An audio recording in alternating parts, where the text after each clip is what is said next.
Good morning. Good morning, educators. Good morning, everyone. A very warm welcome. Good morning. A very warm welcome to all of you to today's webinar, Nurturing a Love for English Through Graded Readers, the why, what, and how. It's so great to have you here with us. Thank you for making the time to join from wherever you are in the world. I'm Phương Nguyễn, and I'm absolutely delighted to be your moderator for this exciting session. Ladies and gentlemen, as English becomes increasingly central to early education in many countries, teachers of young learners are looking for effective ways to build language skills while keeping students engaged. Graded readers offer a powerful tool to support this process, yet questions remain about how best to select and use them. This workshop explores the purpose, potential and practical strategies for using graded readers in the classroom with insights drawn from real teaching experiences. So, before we dive in, let's take a moment to appreciate the truly global nature of our gathering today. We're thrilled to be joined by passionate teachers from Albania, Algeria, Australia, Cambodia, France, Germany, Japan, Laos, India, Italy, Pakistan, the Philippines, Romania, Sri Lanka, South Africa, the Virgin Islands, Turkey, Thailand, the United Kingdom, the United States, Vietnam, Zimbabwe, and many more. It's truly amazing to have such a diverse and inspiring group with us today. I wish that if this is actually like we have a stage and stuff, we would have like give a big applause right now. But anyway, let's give a virtual applause. And now allow me to introduce our distinguished participants. As I introduce our guests, I'll do my best with my pronunciations, but please forgive me if I don't get it quite perfect. From DTP Education Solution Laos, Miss Safafoni Thongsavanva, the Managing Director. From DTP Education Solution Cambodia, Dr. Puthi Touch, Managing Director. And we have Mr. Francis Tran, Training Manager, DTP Education Solutions. Very welcome to all of you. And last but not least, our speaker today, Mr. Thái Đoàn. Um, Very welcome, Mr. Thái Đoàn. Before we begin, I would like to invite Mr. Francis Tran, Training Manager of DTP Education Solutions, to deliver the opening speech. Thank you. Good morning, good afternoon, good evening to all of you joining us from different corners of the world. It's a great pleasure to welcome you to the webinar today, Nurturing a Love for English Through Graded Readers, Why, What, and How.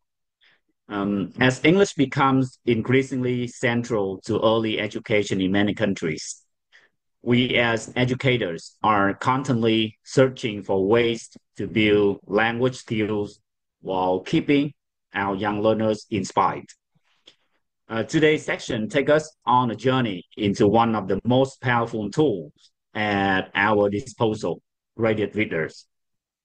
Together, we will explore why graded readers matter in language development, what they can offer beyond just a story, and most importantly, how to integrate them meaningfully in our classroom. We also delighted to share real voices from the file, including a feature case study and teachers' insights that brings today's topic to life. It's a real honor to have with us our speaker, Mr. Thái Đoàn, a passionate and deeply experienced educator. We're thrilled to help him guide us through today's section. And on behalf of DTB Corporation, well, thank you once again for being here with us. We hope you will find today's discussion both inspiring and practical as you continue to nurture a love for English in your learners. Thank you. Thank you very much, Mr. Francis, for your opening remarks. Ladies and gentlemen, before we get started, just a few quick housekeeping notes. So Yes, your e-certificate and sample materials will be sent to your email after this webinar, so no need to worry, you have everything you need. We'll have a Q&A session at the end of the workshop. If you have any questions for our speaker during the session today, feel free to drop them in the chat box. We'll make sure they get addressed one by one at the end. Please use the chat box instead of the Q&A box so that we could easily collect all of your questions. And for a smooth experience for everyone, we'll be keeping microphones muted throughout the session. Thank you so much for your understanding. So we've now come to the most anticipated part of today's event. Allow me a moment to introduce our speaker today, Mr. Thái Đoàn, who is based in Australia now. Mr. Thái Đoàn is a passionate and experienced educator with 3 master's degrees, including a Master of TESOL, a Master of Teaching, Secondary Education from Victoria Universities, and a Master of Special Education from Torrens University. He specializes in literacy and numeracy support for students with additional learning needs, using evidence-based strategies to foster reading engagement, comprehension, and confidence. Committed to inclusive and culturally responsive teaching, Thái has a strong interest in empowering learners of all abilities and backgrounds through language education. So, before our speaker begins his presentation, just a quick reminder that if you have any questions at all during the session, please type them in the chat box rather than the Q&A box. This will help us collect and organize your questions to share with Mr. Thái Đoàn during the Q&A at the end. And now it's time to hear from our speaker. So please join me in warmly welcoming Mr. Thái Đoàn as he takes us into today's session. Mr. Thái, over to you. Good morning, everyone. Thank you. First of all, thank you so much for coming to the webinar today. And I am so excited to see you guys today and very excited to share my experience. I'm here just to bring what I know to the best of my knowledge. I'll bring it here on this webinar for you and hope that you like it today. And I'm going to share the screen. Before that, I just want one simple question. Did you have breakfast already, guys? Do you have your coffee and tea next to you? Yeah. Okay, make sure that you prepare enough drinks and food so that we can start a little smoothly today.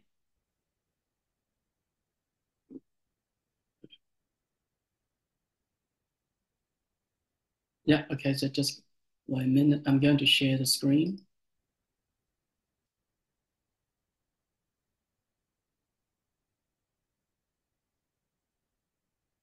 Can everyone see my screen now? Yes, we can see it very clearly. Okay. I need to put a chess box next to me so that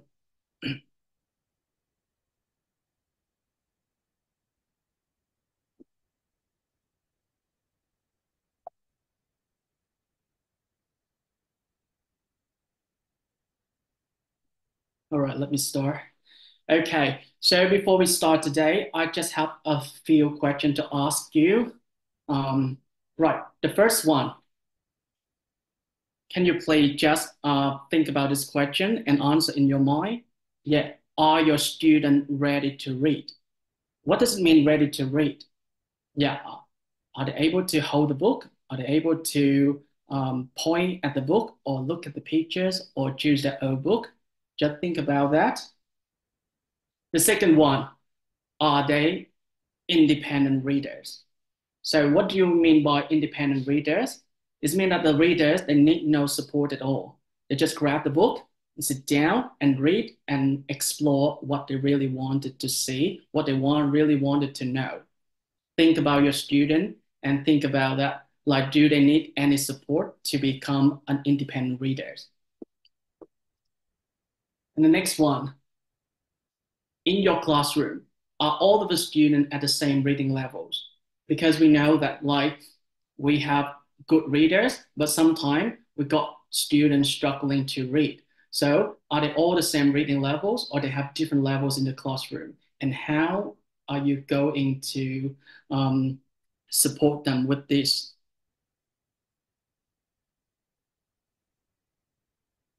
And how about your text, your books? The books that you provide them, are they appropriate to their reading levels? Is it too easy for them to read, or is it too difficult for them to read? And what makes a great storybook for the young learners? Okay, so can I just give you one spare minute and then you think about these questions before I can move on? All right.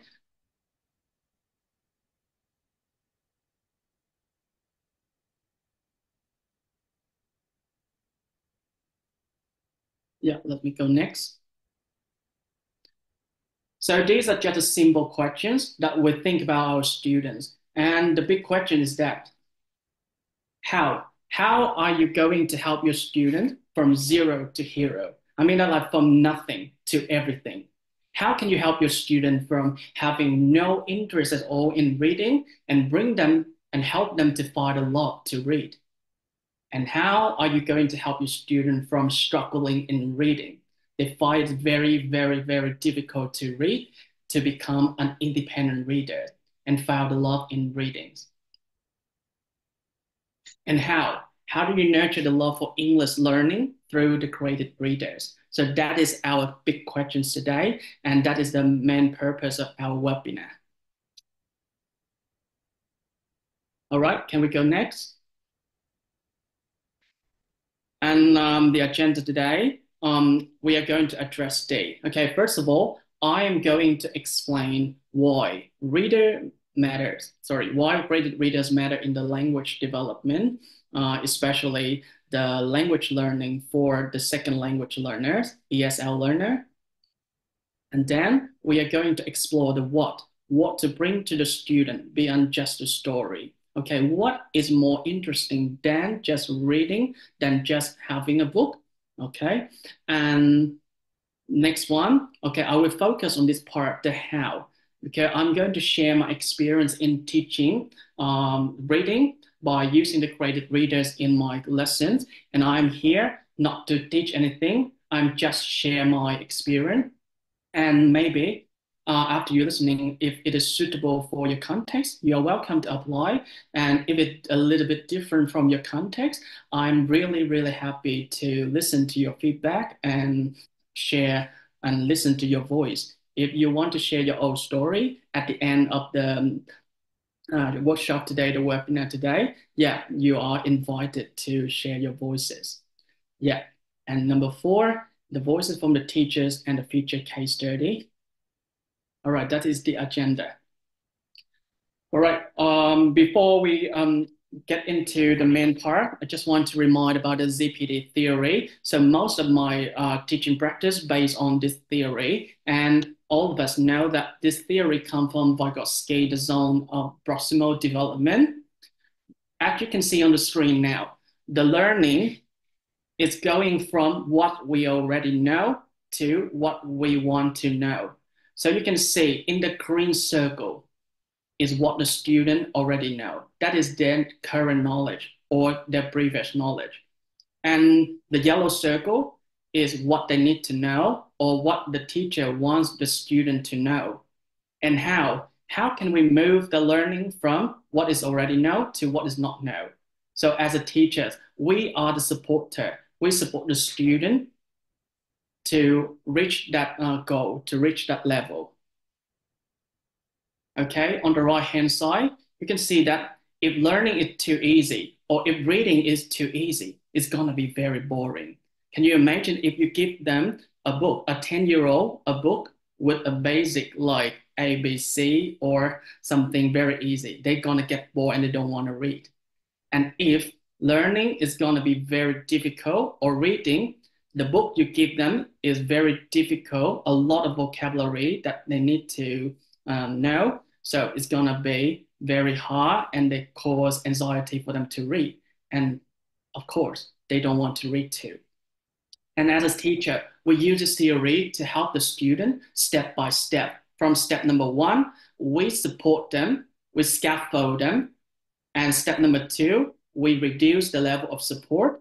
And to make them become level 3, independent learning, and from that lifelong learning, they automaticalization to learn. So they find a book, they know the need, and they search for the book to read.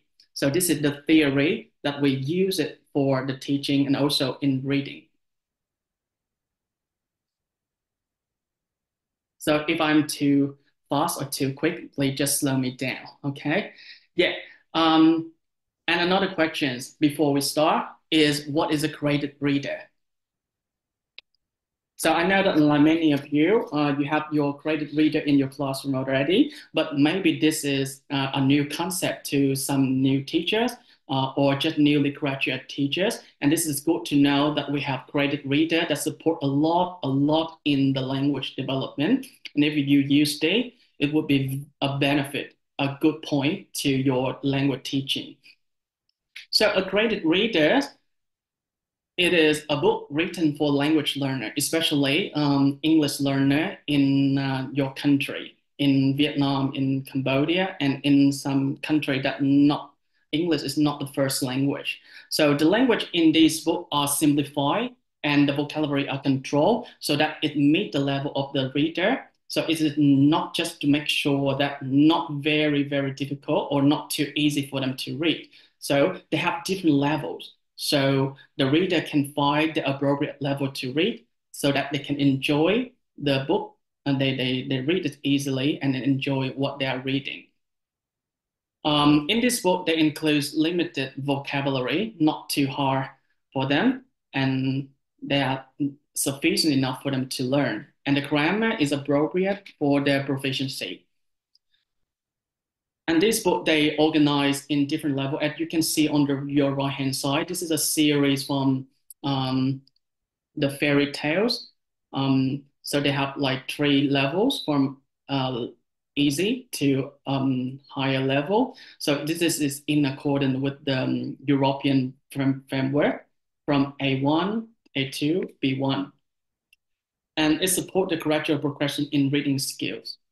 And the third one, these books are designed for different ages and different interests. The topics and the story are really appropriate for young learners. Especially you can see that these are the fairy tales, which is very suitable for young learner under 12 years old, and they feel fine. I will talk about this more later today. And the format in the print. So you can see we have printed version. We know that our learner, they learn in different ways. Some prefer to read, some prefer to watch, and some prefer to listen. And we have different versions of this book. We have the printed one, we have the audio one, and we have the audio and printed at the same also. Yeah. And in this book, we have illustration, we have support features that included in here. For example, like the pictures to help with understanding. We've got the glossaries, the vocabulary list, or the activities and questions for their comprehension. And sometimes it comes with the audio or listening practice in the book here. And usually these books have 2 types. One is originally story, written especially for learner. And the other 2 is from the popular of the famous book in the world that is simplified, that is adapted so that is appropriate to the reader.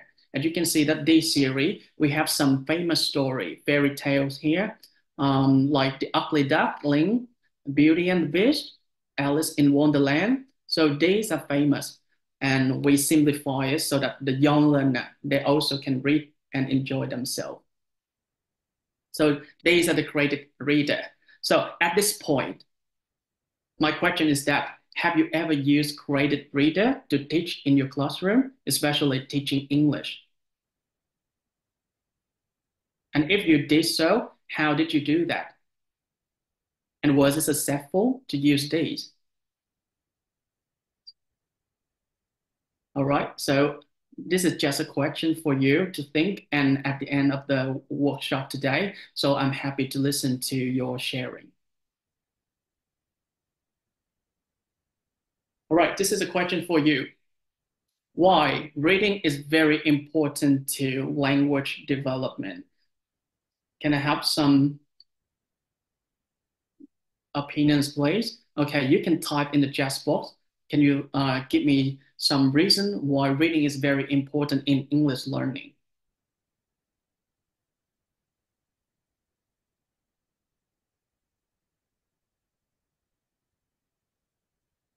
Anyone, please?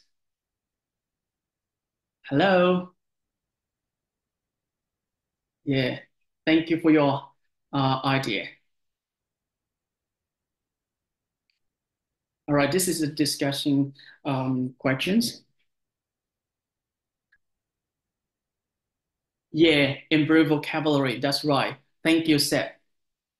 Develop your language. That's right. Because it's one of receptive skill that help learner to produce the language. Yeah, that's right. Can read everything in real life. Lovely. Enrich the learner knowledge. I love the idea. Okay, so reading can enrich the learner knowledge. Reading skill improves communication. Yeah, this is a good point. Build vocabulary and sentences. Personal development. Great. Yeah, you are great teachers. Thank you for your best idea. Lovely. I love to read the ideas. Everyone, you are invited to share your opinions, please. Just feel free to share because this is a discussion.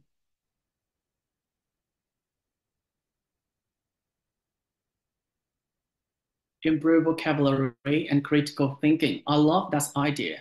Yeah. Writing skill support as well. Yeah, reading and writing can be collaborated and integrated. I mean, get the ideas and concepts in language. I love that. Open mind for more creative idea. Love it. Yeah. Improve grammar and syntax. That's right. It's true.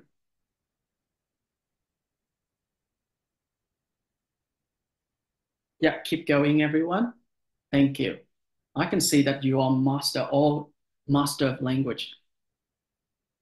Enhancing writing skills builds a student craft the other skill in language development. Yeah, okay. So as we are teachers and we know and we have experience in day and we know, so this is we understand that reading is very important in language development.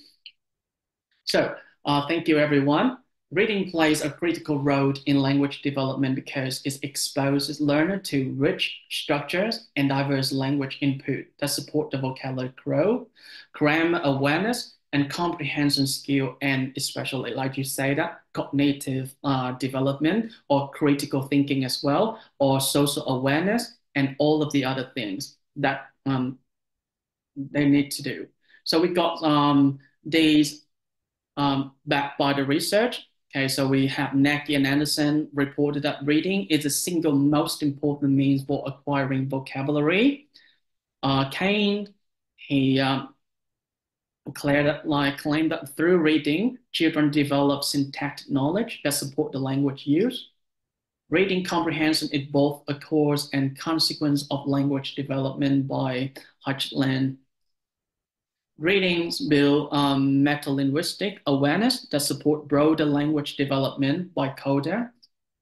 And extensive reading leads to improve overall proficiency in the second language. Yeah, okay. And that is about reading. How about graded readers? Graded readers, does it really help the student to learn the language? All right, okay. So let me go into this one. Yeah, as I can see, that's a lot of you still share the idea. Thank you. If I have time at the end of the session today, I will spend time to read it. Okay, thank you for your sharing so much. So why graded readers matter? So the first point here, the most important point is that it is support the language development. Can you please have a look on the right side at the pyramid and have a look at the components of the language learning here in reading. Okay, and you can see that from the bottom to the top.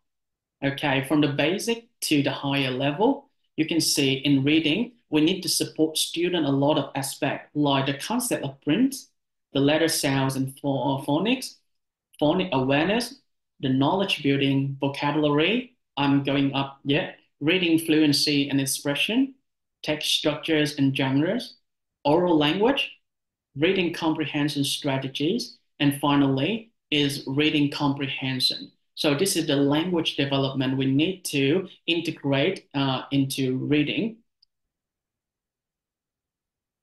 Yeah, and the graded readers are usually control vocabulary and grammar that is suitable for their improvement. So each student, they have different levels, and if we choose the right book for them to read, that is it good for their language development. It's help them to learn vocabulary, grammar, fluency, and especially make them feel confident in reading. And the second one, reading is not just reading. Okay, so reading must be a pleasure to read.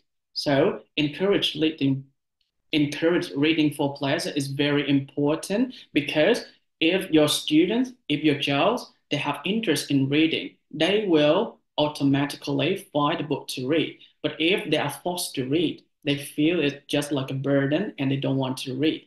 Children are more likely, they make them want to read, not just have to read. So that's why we have the graded readers. They are appropriate to their levels. They are appropriate to their interests. That boosts their motivation to read. And the third one is the improved comprehension and imagination. So in the stories here, we have like how can I say that? Like they have carefully chosen to support the understanding of a student, the sequence and improve the skill. For example, like sequencing skill or inferencing skills. And reading fiction stimulates the creativity, empathy. Okay, think about a time when you read a book and how did you improve your imagination through reading? Think about the best book you read before. Think about the books that you really, really love, and how did it help you with the creativity and the imagination. So that's why we love graded readers here. Okay, through the reading, it just not only learn the language, it is more about beyond the reading, and I'm going to talk about it later. And graded readers, they are backed by research. There are a lot of research that show that reading with graded reader have a positive result in language learning, especially for ESL learner. And most important thing, also, we got the develop good reading habits. Okay, so now just answer by yourself that do you have a good reading habits? How often do you read? Do you read every day? Do you spend at least like 5 minutes or 10 minutes to read every day? If you can answer this question, think about your student. Do they need to develop a habit? Do you need to support them to have a good habit to read? And how? Will you bring them motivation to read? Will you boost their confidence to read? That's why, okay, so graded readers really matter in here. So they will help with regular, independent, and reading with purpose. Okay, I'm moving next. I have a very lot, so before I move in next, have a look at this photo. You can see that children, especially in Australia, so they have a good reading habits, and they found love, they found joys in reading. So this is an example of graded readers. I showed you before that, and this is in the detail. So the series is the fairy tales. Graded readers for young learners is a reading series designed for children learning English as a foreign language. As you can see, we got three men's level and in three different colors from famous and popular stories in the world. Like we got The Ugly Duckling, we got Snow White and Seven Dwarfs, The Frog Prince. This is a book that The Frog Prince, I'm going to focus and use it as an example today. Okay, so the second level, we got Beauty and the Beast, Jack and the Beanstalk, Thumbelina, Little Red Riding Hood. So these are very popular, and I believe that like all of you or most of you know this story when we were little. So if you love this story, how can you transfer your love? How can you motivate your student the love of reading through this story? Think about these questions. And the King's New Clothes, Alice in Wonderland, The Winds of Oz, okay, and Goldilocks and the Three Bears. So this story, when I was young, this reminds me of the time that when I was young. So I love listening to this story told by my father. But children nowadays, they are very lucky to have the creative readers. They have like books for them to read, for them to learn English, for them to explore their imagination. Yeah, okay. So nowadays they are very lucky, but this makes me remember the time that I love this story, and I wish that I have this book for me when I was little. Okay, so the special about this book is that like it's aligned with the common European framework reference for to support the learner from pre-English to level A2. Um, if you do teaching starters, movers, and flyers in your country, so this book is also a plus. It is a benefit for the student, additional benefit for their learning English. And this series features some of the most beloved fairy tales from the world I told you already. Each story is beautiful, illustrated, includes a picture glossary, and is followed by simple reading, comprehension questions, and vocabulary exercises. And I'm going to show you later today. So I found this one is really helpful, and I'm going to use The Frog Prince, one of the book in the story, to do my example today. All right, as I told you so, reading is not just only reading. So what to bring the student beyond the story? So can you spend some minutes having a look at the two pictures, one on the left side and one on the right side? And please tell me what is the difference between the two pictures here. You are invited to share your idea through the chat box, please. Imagination, thank you, Chi.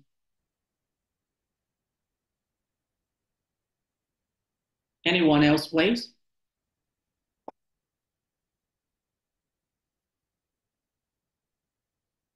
Interest, creative and active. Lovely. Yeah. On the left side is about words and letters. On the right side, about idea. Know the information, prediction, the love. Yeah, we build a love in reading too. Sound, the music, and the video. The interest in reading. Okay, how is the boy on the left side? The boy on the left side, how does he look? And how does he feel when he hold the book there?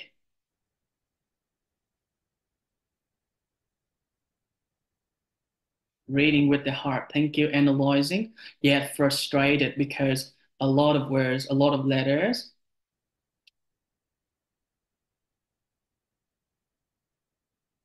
Create new ideas. That's right. Okay, reading book. So just like I said it, like reading is not just only reading, it's more than that. What to bring to the student beyond the story. Through the story, what do they learn? And what can they get from the story, from the created readers? Yeah, knowledge, learning, spark some creative ideas.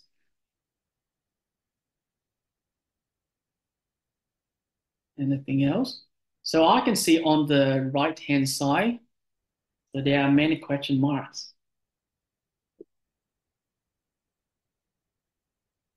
The person, the boy in the right is clue in the book exploring. More powerful.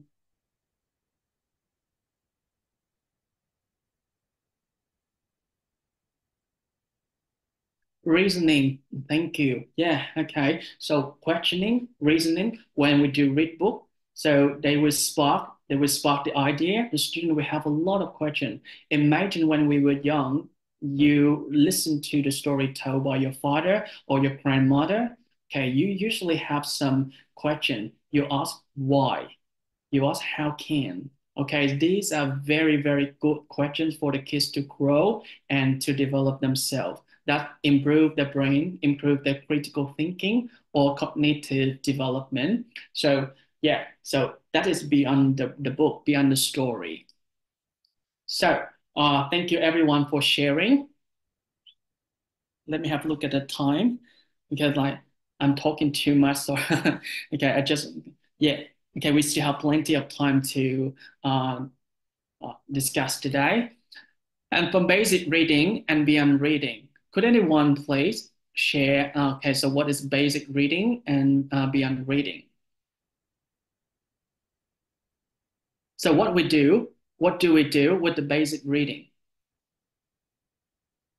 Okay, now your turn to type and just have a little bit coffee. If you have coffee and tea, just feel free because this is a discussions and tea and coffee is good for you to spark your idea.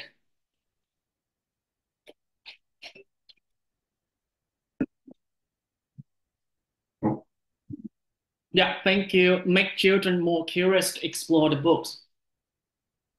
So basic reading is just improve reading skill and get information. Thank you, Chi. Can you be more specific about that? Okay, so what do we do with basic reading? Just read for fun? Yeah. Okay, I love the idea that just read for fun because we may teach students to read for a purpose as well. Get more information, read to relax.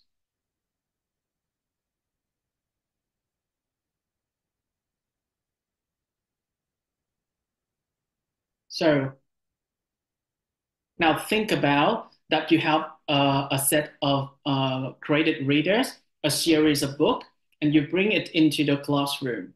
So what are you going to use them? And what are you going to teach them? With basic reading, what do we do? And with beyond reading, what do we do? Student can compare with another story, real life situation, ability to read and comprehend the meanings, fluency. Yes, okay, so we teach the vocabulary. Yep, that's right. Okay, we bring the book into the classroom for the purpose of English teaching. We teach them the vocabulary, teach them to read fluently. Yeah, and teach them to understand the text, comprehension, improve vocabularies. Yeah, vocabulary building the same. Improve the pronunciation is a good one. Yeah, appealing to curiosity. Allow them to read without judgment from anyone. Yeah, that's lovely. Yeah, that's what improve reading skill. Okay, can you speak more specific? Okay, so what are the reading skill that you want them to improve? Enhanced intonation. Lovely. Yeah. Develop active reading. Yep. Just feel free to share, everyone. Okay, so this is our workshop. This is our webinar. Not only my opinions. I love. Okay, so I love to see your opinion as well because I'm learning from you.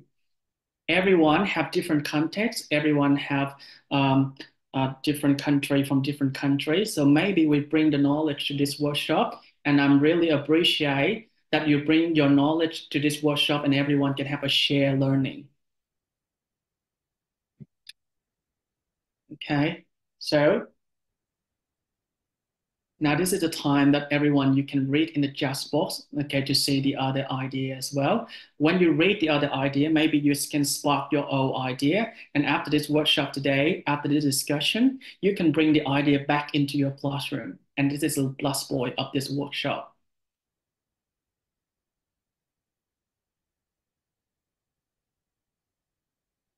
Basic reading. Read to learn how the news work. Beyond the reading, read to understand the concept, idea, and the purpose of the writer. Yep. Thank you, Fawn.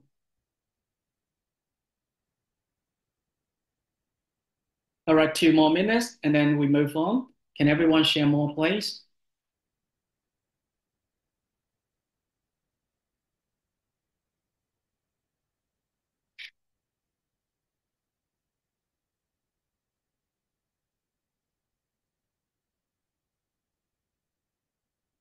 Connecting to the theme and characters vocabulary.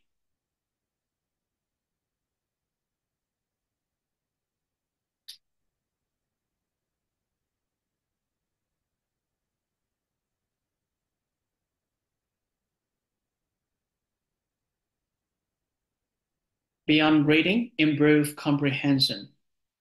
That's right. Okay, so I love the idea history, culture, and the values. Yeah, beautiful. Communication skills. Hi, how do we improve the communication skill through reading? That is a good question. Allows them to build imagination for plays. Yep. Beyond reading is a way to read, exploration, and researching. Yeah, I love that idea.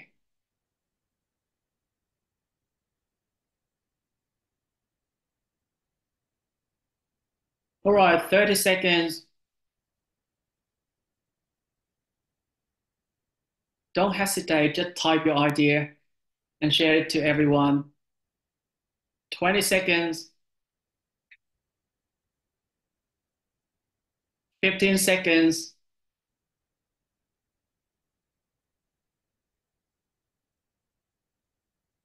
Basic reading creates the interest of reading. Beyond reading, yeah, make inferences. I love that. Identifying ideas. Good. 10 seconds, 9, 8, 7, 6, 5, 4, 3, 2, 1. Okay, thank you everyone for sharing. Improve, yeah, thank you. Improve grammar and structure. All right, let me share on the screen here. Have a look at the screen, everyone. So what is this? Basic reading that we focus on the foundation of the reading skills, often taught in the early years. But beyond reading, we read, we help the readers, we help our students to go deeper into the thinking, the critical thinking, the cognitive thinking, analyzing and responding to the text. So to my personal experience, okay, so however old they are, okay, so what years they are, how old they are, so we can still teach them to think. Yeah, that is an important thing. Beside help them to read, basically with the letters and words and phonics, something very like linguistics. Okay, so you can help them to explore more by asking the questions. And a key focus of the basic reading is recognizing the letters and sounds. For example, like phonics. Okay, so in your classroom, you teach a, the, k, yeah, th, something like that, and you teach them the consonant cluster, like, for example, like r, k, fro. Yeah, that is about phonics. And you also teach them how to decoding the simple words, like, for example, cat. That is how we teach them. And also in the basic reading, we help them to read simple sentences. I can see that like many of us, we help them read. Okay, the teacher read first, and then the student, they copy later, they repeat later. Okay, just like, hi, everyone repeat after me. Today I have a story and your student repeat what you read. Okay, so reading simple sentences, and you help them to understand the literal meaning.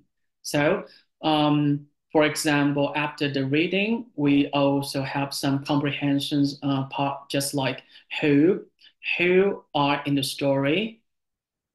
Okay, what happened? What did they do? What happened then? What happened next? And where did it happen? So the purpose of this question is just to check their comprehension. But okay, so as I can see that you share a lot of you share on the beyond reading. So we make inferences and prediction. For example, like if you read the story, so you will ask, if I were the character, if you were the character, how would you feel? Look at the character face. Do you think that the character is happy or not happy? And if you are the character, what would you do something different? Okay, and we can do some prediction. For example, like what happened next, do you think? Yeah. And in beyond reading, we also do with understanding the character. We go deep into the character, the themes, and the author purpose to explore the implied meaning by the author.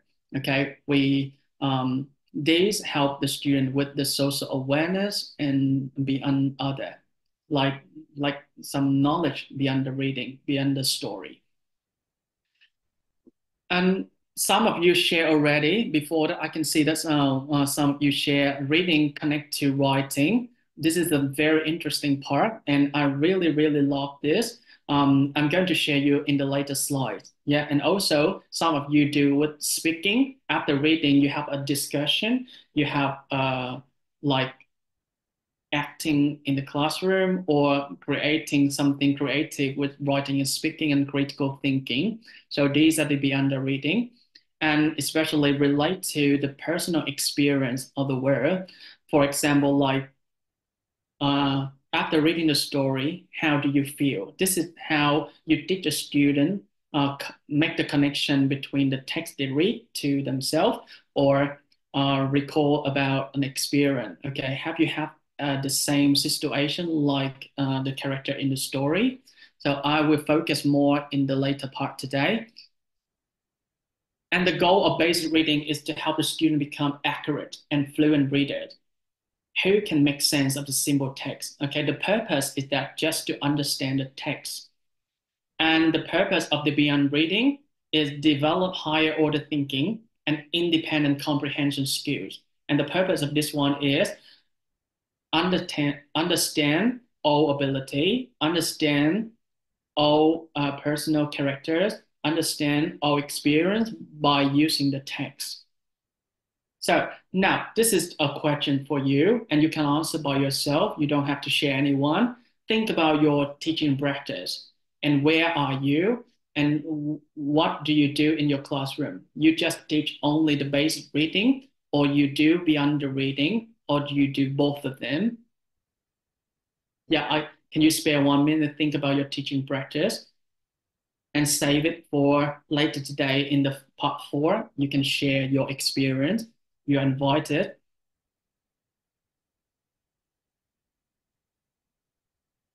Yeah, this is a good time for you to reflect about your old teaching. So if you have a tool, but do you use it effectively? Do you use it thoroughly?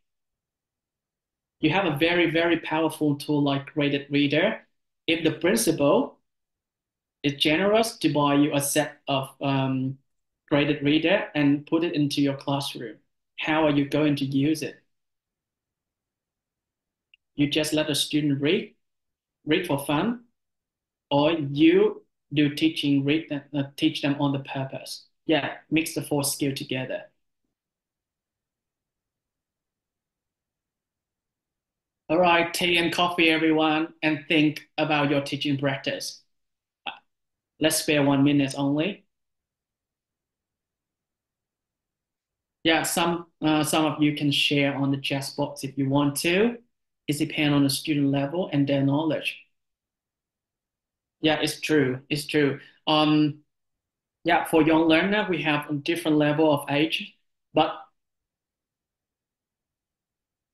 what we can do beyond the reading depends on the level and depends on their thinking.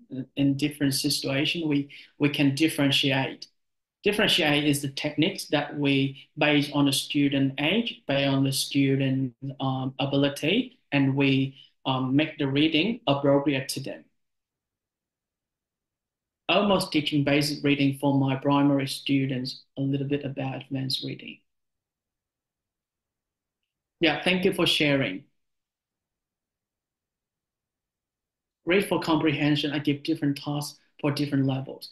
I understand. Yeah, because we are in different contexts. Because in Australia, I teach a student whose English is a first language. So beyond reading is usually integrated in the teaching.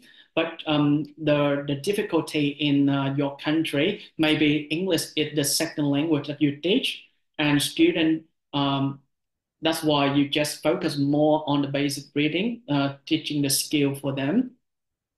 Okay, but today, after today, if you spark an idea that like bring something, bring some motivation to the reading. Okay, so if the students are motivated, they will do the reading. They will learn automatically. Autonomy. I'll type the word.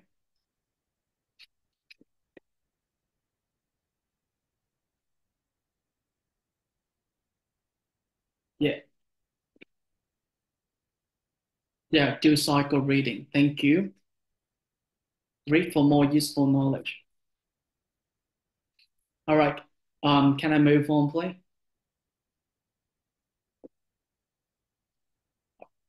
Okay, so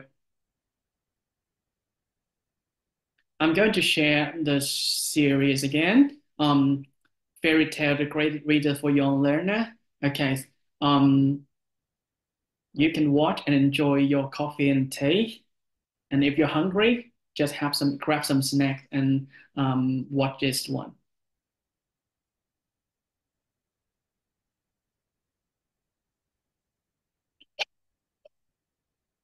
Do you want to spark a lifelong love for English in your students? But where do you begin? What if the answer was as simple as once upon a time? It truly is. Welcome to Fairy Tales, graded readers for young learners, published by Education Publishing, a magical new series designed to transform English learning into an adventure. With 12 captivating tales from the beloved Brothers Grimm, this series will guide your young learners on an unforgettable journey. This carefully structured series is perfectly aligned with the common Europe. Hi, everyone. Can you hear the video? I just want to check for sure. Yes, yeah, we can hear Yeah, it. okay, thank you. Framework, CEFR, and follows the official word lists and syllabus of the Cambridge YLE exam, starters, movers, and flyers. We begin this enchanting journey with level pre-A1, starters, like taking your very first step into a vibrant, magical garden. Imagine your students' delight as they step into the pond with the ugly duckling, feeling his loneliness turn to joy as he transforms. They'll hold their breath as the princess discovers true love's kiss alongside the frog prince, breaking an ancient spell. Picture them exploring a cozy cottage with Snow White and the seven dwarfs, sharing their tiny meals and sweet dreams. And they'll puzzle over the mysterious, tricky name of Rumpelstiltskin, eager to uncover his secret. These beloved characters leap from the page in simple, inviting English, guaranteeing immediate success and igniting that vital spark of what happens next. Now, watch their skills blossom and their imaginations soar as they progress to level 2, A1, movers, like wandering deeper into an enchanted forest, discovering new paths and hidden wonders.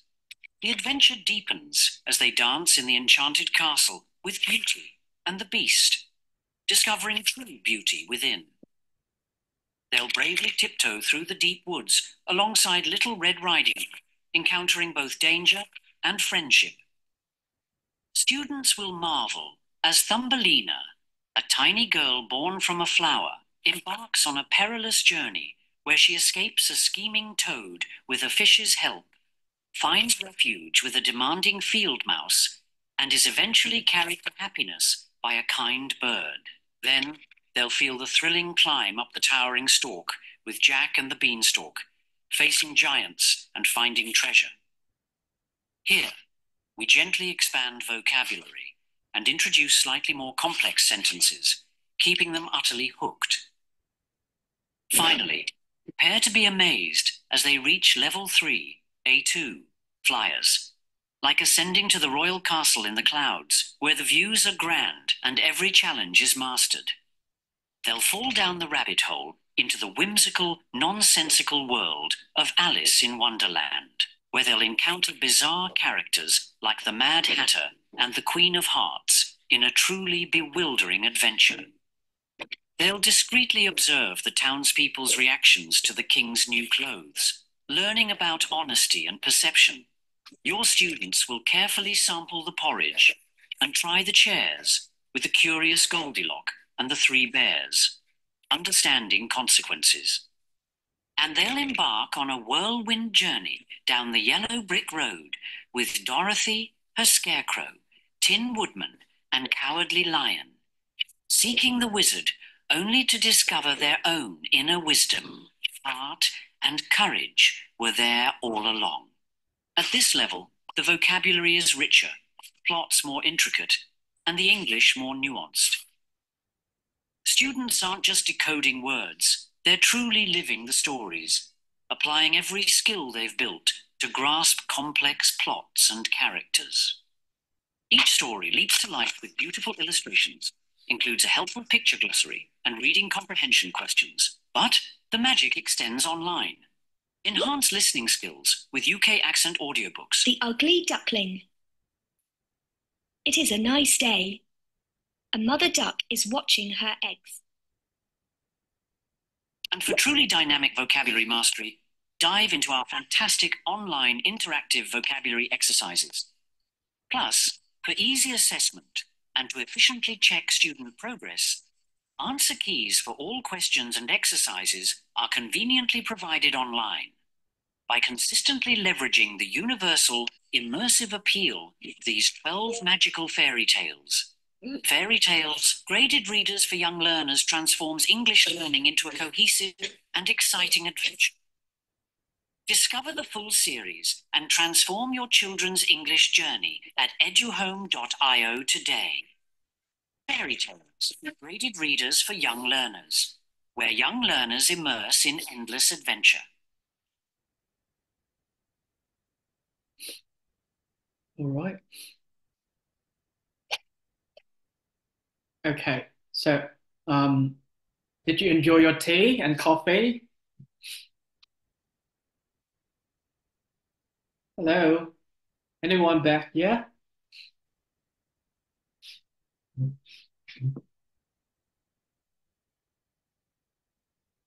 So primaries are usually bored with questions from text because they are different level reading skill. Yeah, I love that. I love that idea. Okay, so actually, like we have the book, is it like we have the tool, but if we know how to use them, it's really great. Okay, and know how to engage a student is most important, and know how to build upskill their knowledge in reading and beyond the reading is really great. Yeah, okay. So in the next part today, I'm going to show you just share, okay? I'm here to share, and I'd love to see your feedback and to hear your feedback, and love to listen your sharing as well. Okay, so we have practical ways to integrate readers into the teaching. If we got the books, if we got the graded readers, how can we put them into the classroom and how to teach them and how to make it effective for learning, especially English language learning, right? Could you spare 2 minutes looking at the two photos on the slide here? Okay, can you tell me the difference? What is the difference here? Student to improve their reading. Sorry.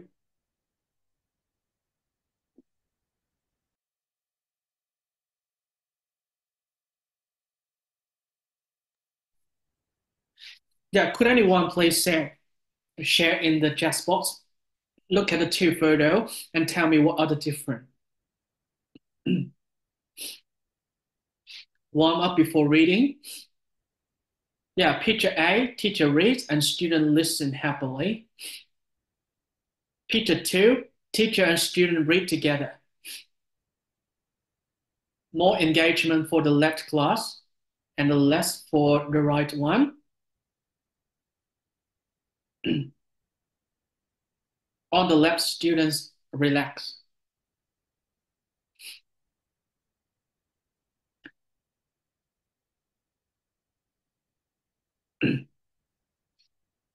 Keep going, everyone. Keep sharing because we are here to learn to each other. Model reading. Yeah, the teacher is model reading. In the picture, one student just listen to the teachers. Pick one, only the teacher has a book. And pick two, the teacher and student have the same books. Yeah, okay, just spend the time to focus on describing the two photos. This is great. Thank you for sharing. Thank you for noticing. On the left, students pay attention to the teacher, and on the right, they read independently. Yeah, on the right, actually they read with the support of a teacher. Teacher reader, storyteller, student listener, receive. In picture 2, teacher is an instructor. Model reading guide. Yeah, good.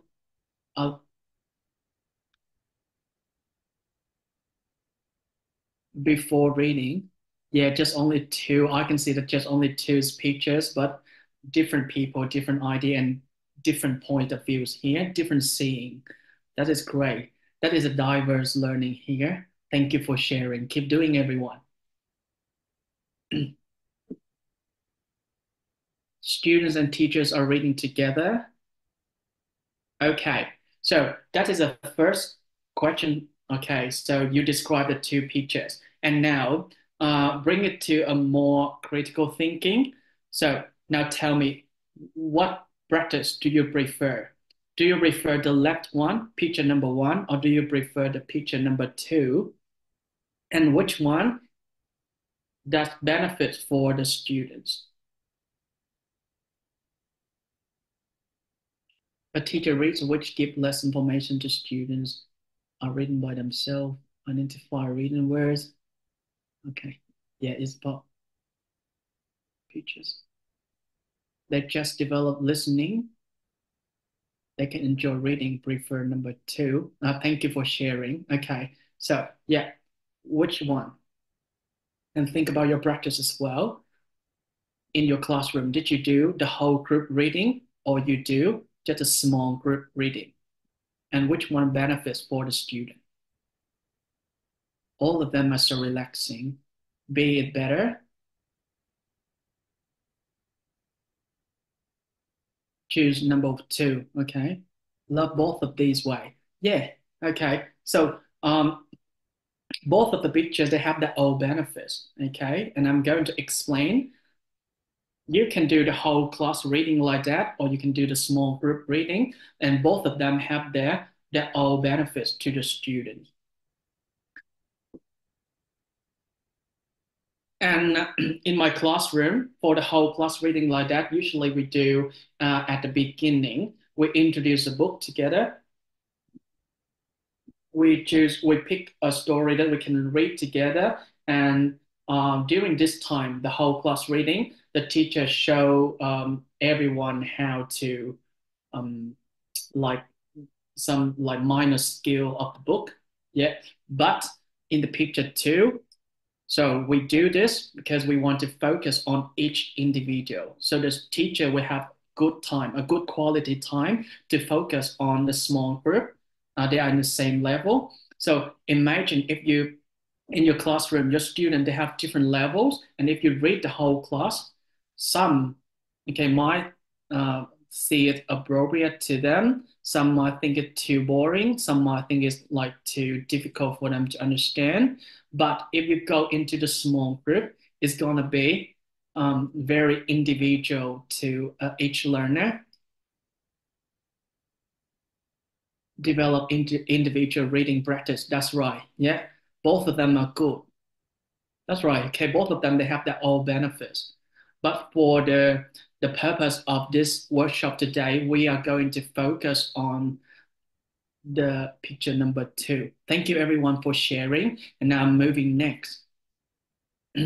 So before we teach them to read, okay, before the reading, can you ask yourself, okay, think about your child. Is your child ready to read? Okay, so can your student choose a book by themselves? Can they sit down and hold a book? And can they look at the book cover? Can they find the book information just like the title, the author, the illustrator? And then can they turn the pages one by one, or they just open it in the middle, or they just open at the end without purpose? And can your student look at the pictures in the book and say something about it? Can they point at the words and ask for your support to read the words? And can they read from left to right, not from right to left? So if your students, they are ready to read, okay, so you will move to this reading, okay. So and the experience I'm going to share you today is the guided reading, okay. In the photo, it is a guided reading, okay. So do you have any idea about guided reading, guys?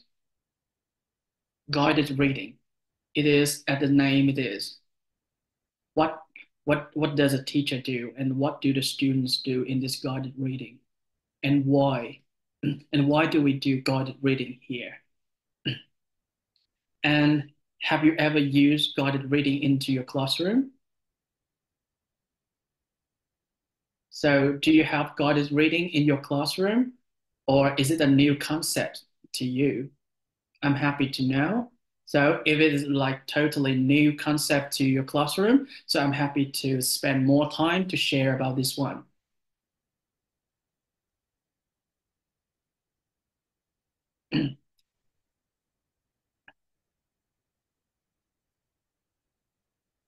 Teacher gives the task before let the students, yeah. And feel free to share your thoughts in the chat. Oh, sorry. New model pronunciation. Yeah. Okay. So that is the part of the reading. The teacher will do the pronunciation modeling.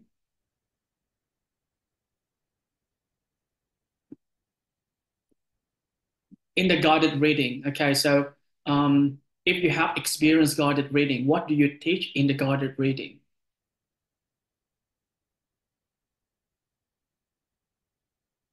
Yeah, guided reading is just for the group. Okay, you know that in the group of in your classroom, we have different levels. Some students are very good at reading, but some students are really struggling. So that's why we divided them into different groups, and we have quality time in different groups. And each group will teach different level. We call that differentiation. Easy to get information.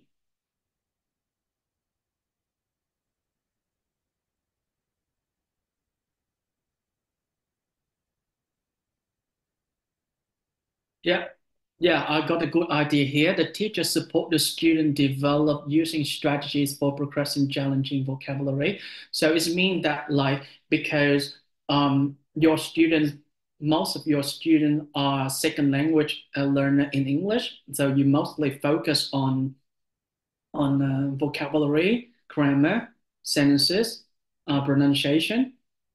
Yeah, it is true. But also, don't forget about the beyond reading. So what skills do we teach to improve? And if you have the graded readers in your classroom, how do you use it effectively? Not just only teach the language, but also teach the other skills as well. And here we focus on the reading skills. So reading skill, we are more than pronunciation, more than vocabulary, more than grammar. We find the skill that help them to read independently. Okay, how? how to support your student to read independently. Self-reading. Okay, let me look at the time. All right, let me move on.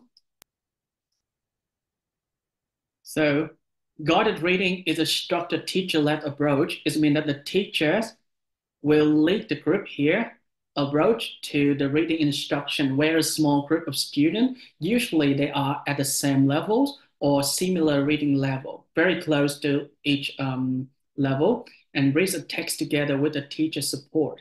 So do you remember that the ZPD zone? If you want to help your student from struggling to independent reader, the teacher will support first. And after the support, we take away the support gradually. We reduce the level of support to build up the independence, to make them feel confident to read step by step. And later on, they will read by themselves.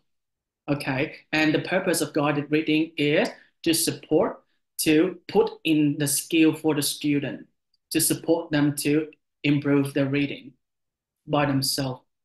All right. And our purpose here to help them to reach the top. It means they're like independent reader now. So the purpose of guided reading is to help the student become confident, independent readers by providing targeted support, small group at their instructional level. Instructional level is mean that at the level they need to learn what they need to improve in this area. Do you remember the two circles, the green circle and the yellow circle? And instructional level is in the between, in the middle of the two circles. So we need to choose a book that is at that level so that they can not too easy for them, not too difficult for them, something that they think appropriate to build up their confidence to read and become independent readers. So the purpose of guided reading, okay, so it is help the student to become a better reader, as I told you, an independent reader. Okay, without a teacher, can your student read by themselves?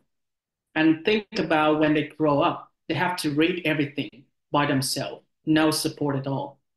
The only support they can have is themselves, or they use technology to support them to read. But, okay, so how do you build that from struggling to an independent reader? And I can see that, okay, most of you focus on teaching the vocabulary, teaching the grammar through the reading, but don't forget to teach them the reading strategies. And in the next few slides, I'm going to share my experience, my strategy to teach the reading. And I focus on that. Okay. The purpose of guided reading is also give the right book for the right level so that they feel appropriate. They think that it's appropriate for them to read and improve their confidence. And practice reading out loud, talk about a story, build independence. And this is the guided reading cycle. We start from the blue one, okay, the blue color. Before you let your student read, make sure that you know your students. You understand your student well enough. You know where they are, okay? What are they struggling? What are they good at? What is their strength? What is their weaknesses? And what do they need to improve? What support do you provide your reader, your student, so that they can improve? So you analyze data. Usually we do at my school here in Australia, we do the PM assessment. We call it a running record. We have the student, we have an assessment to know which level the student is. And we identify the level so that we choose the right book for them to read. Okay. And if you don't have any assessment, you can use a previous guided reading, previous knowledge about your student, or a previous teacher note. Okay. So just try something, any source that you have the best knowledge about your reader, about your students. Okay. So first of all, analyze your student. And then you move to the green circle. It determines the learning focus. It's like what you want your student to develop. This part, you identify the area for development. So you determine that, like, Do your student need more vocabulary? Do your student need grammar? Do your student need a reading strategies? For example, like if they struggle with reading a word, how can they read it by themselves? Okay, you think about your student and identify what they need to improve. And after you do that, okay, so you select an appropriate text. It means that you match your student to the level that they are with a text appropriate to level, not too easy and not too difficult to address the learning focus. And you have a plan for them too. Yeah, okay, so the weekly program. It's not just like 1 day or 2 days that your student improve the reading. You have a good plan, a good teaching plan. Okay, what do you do every week for them? And what is your expectation? If you give them the book, okay, what do you expect them to improve? You need to have a success criteria. For example, like you give them this book, their main focus is like to improve vocabulary, and you need to set criteria just like I can read the word, I can know the meanings of the words in the book, I can have good pronunciation with that. Okay, so make a list of criteria for your student to follow that, and they set the goal for themselves as well. And you need to consider the relevant support as well. What kind of support? Okay, and choose the student. Which student need a lot of support? Which student need less support? If the student need less support, just let them be independent. Do not spend a lot of time. Okay, you use the time to focus on who need it most. And finally, you conduct a guided reading. After you know your student well, after you have a clear plan, you know who need what and who need who. Okay, you put everyone in different groups. Okay, usually in my classroom, I got 3 levels. So the low, the medium, and the nearly independent group. Yep. And then you conduct a guided reading. And in the guided reading, I would do before reading, during reading, and after reading. So now I will stop talking. I will zip my mouth now, and it's your time. Okay, so think about if you are about to conduct a guided reading session in your classroom, what do you do before reading, during reading, and after reading? Okay, I zip my mouth now. I'm not going to say anything, and please share. Okay, so now focus on before reading first. What do you do with your students?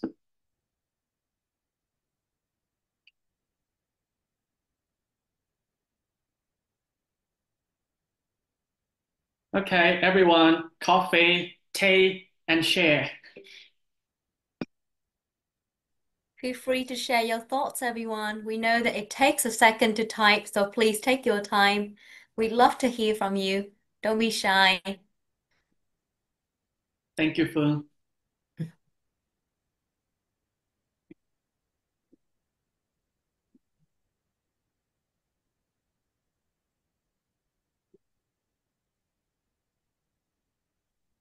Good morning, everyone. Okay, I know that you're very good experts in your classroom, and I want to learn from you. Come on. Yeah, I love that. Before, awesome. Yeah, we focus on before reading now. Teacher gives a topic, explain the task, unscramble letter, build a critical. Wow, wow. Yeah, a lot here. Build critical thinking, review the old words, language patterns, and teach a new ones.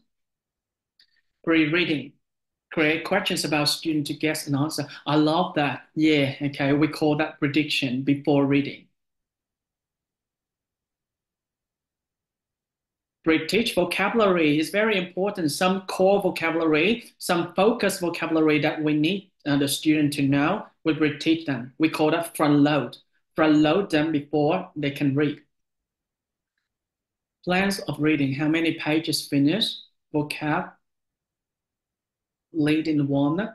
Before reading, picture walk. I love, yeah, picture walk and read the title, let them predict the story. Yeah, it's true. Picture walk is mean that like you have a look at the pictures and have the student do not read anything, just look at the pictures and ask the questions and make them predict the story. Make true or false statement. Can you be clearer about make true or false statement? What do you do before reading? Ask guiding questions, monitor understanding. Okay, so monitor understanding. Okay, so maybe I use a word like reactivate the prior knowledge. Activate the prior knowledge means that like you check their understanding about the topic, check the understanding about what they know already, so that they can be ready for reading the text that is chosen. Topic goals. Give one activity to attract student to the topic. Yeah. What activity that you do to attract your students? Warm-up activity.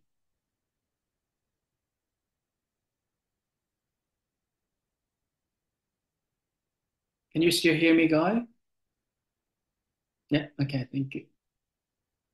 Gallery walk. Yeah, I love that. Before reading, introduce the topic using the pictures, video, short discussions.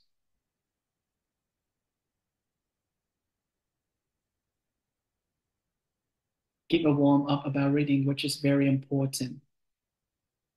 Yeah, so a warm-up, usually, if I want to introduce a book, I would gather everyone in a circle and show them the book they are going to read.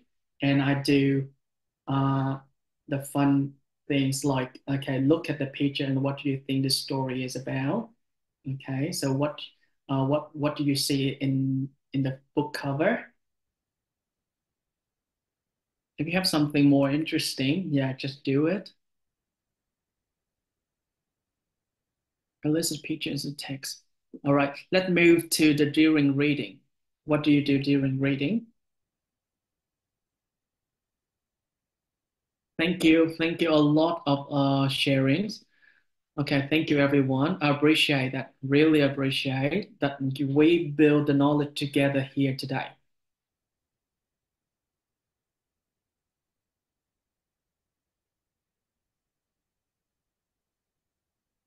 Yeah, all of your sharing, there is no right or wrong, okay? We just learn from each other. Just feel free to share. Don't hesitate to share if you have an idea, because I can see that you shared a good point here. And what I do today is just to gather all of them to make it in a structured way. So that like after the workshop today, you have a picture of that. You spark an idea, you know what to do. Okay, I'm here just to put your ideas into a structure so that you can bring it home today.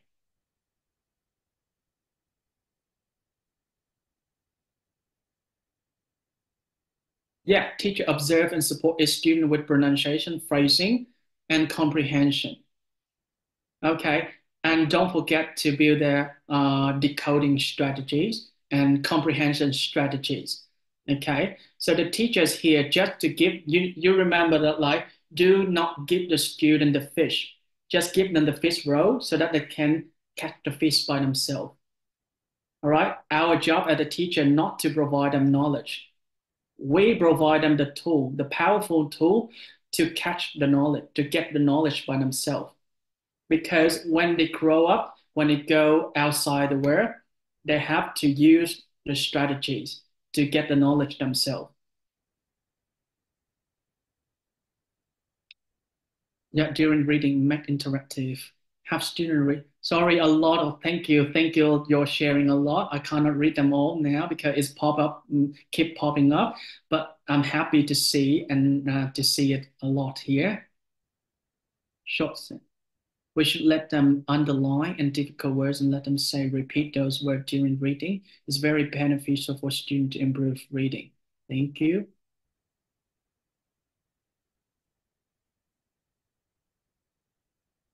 Guided reading. Yeah, the guided reading through activities from simple to complicated in order to get the students' comprehension. All right.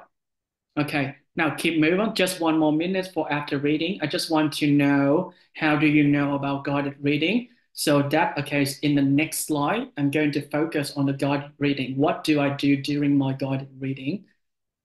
Yeah, because I know that some of you know the guided reading already, and you have a picture of it already. But some of you, this is a new concept in your country because maybe you are newly graduated or you are new teacher to the education here. So guided reading is a new concept for you to learn or for you to know. So I just want to know how many of you know it.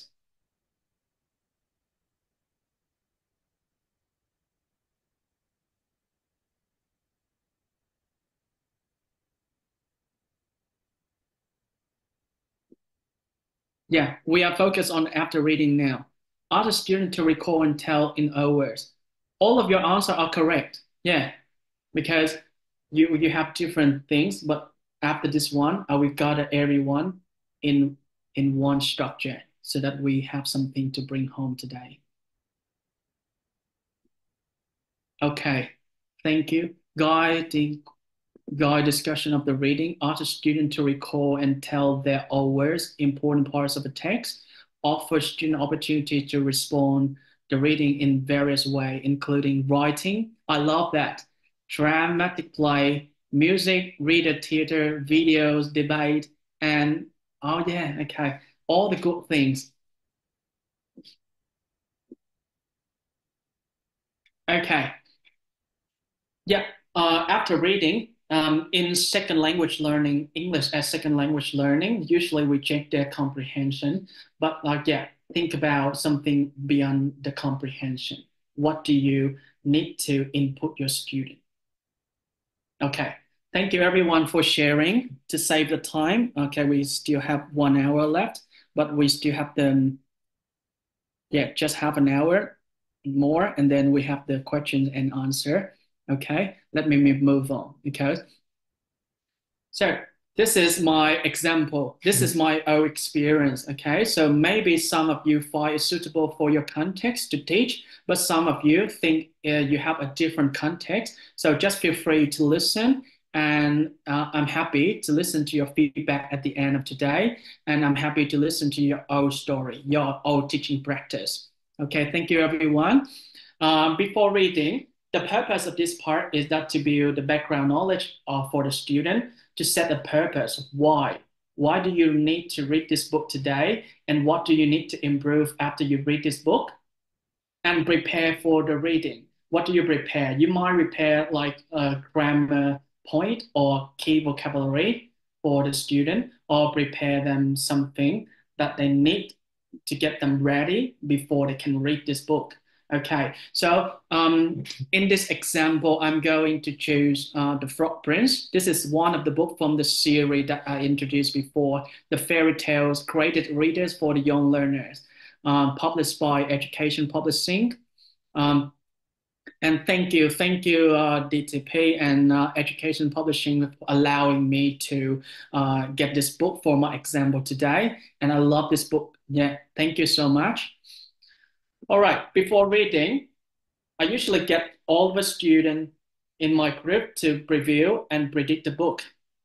For example, I asked them to look at the book cover. This is the book cover you can see on the screen here, and ask them, what do you think about the story? Or what do you think this story is about? Okay, so now, can I assign Phương? You are my student now. Okay, can you turn on your microphone, Phương? Can you hear me? Yeah. Yeah. Okay. So now pretend that you are my student now. Can you have a look at the book cover and tell me what do you think this story is about and what do you see in this book, this front cover? I'll try to eliminate all of my prior knowledge. Well, I could see that on the cover, the title of the book is The Frog Prince. So I guess it will have something to do with a prince. I could see a Mm-hmm. beautiful prince there and a princess, or like Mm-hmm. maybe a girl who's like holding a frog very dearly. So I guess like she loves that frog, and Mm-hmm. then it will like turn into like a prince later or something. Ah, yes. Okay. So the frog, you can see that some magic that from the frog to become a prince. Yes. Yeah. Okay. So that is the prediction of the book. Ask the student. Okay. Engage the student by asking them to look at the book and tell what they see and what they think that the book is about. This is the prediction. And also, you can activate the bribe knowledge by asking them. For example, Phương, can you tell me, do you know any fairy tales with a frog in them? Have you ever heard any story with a frog? Yes, I think I've heard several stories. I think one story about like a frog prince. Or I guess it's I'm not sure if this books like tells a similar story for to what I've heard before or not. And then I've watched a video or like a movie about a frog prince before. I think it's made by Disney. Yeah, okay, that's a good experience. Do you love that? Yes, Yes, absolutely. okay. Yeah, and today we are reading something similar with this one. And okay, so we need move to activate prior knowledge. Okay, you get to know if the student understand something in the book that you intended before. Okay, now, Phương, can you tell me, have you ever heard of someone making a promise, and why is it important to keep promises? Yes. Well, in my life, I think I've heard many people making promises, and I think it's very crucial that we keep promises because it shows our integrity and it shows that we are able to keep promises. I'm trying to answer as of well, how old am I now? 10 years old? Yeah, okay. Thank you for your sharing. Yeah. So that is how we activate. We get to know the student. Okay, we make sure that like okay, ask some question to know that if they are ready, or to just quickly identify what they need to know about the book before you can help them to read the book. Um, and then we focus on teaching the core vocabulary. We call that front loading. Front loading is meant to teach vocabulary, some important vocabulary in the book before we open the book. Yeah. Okay. And these are the core vocabulary. I get it from the book in a few last pages of this book.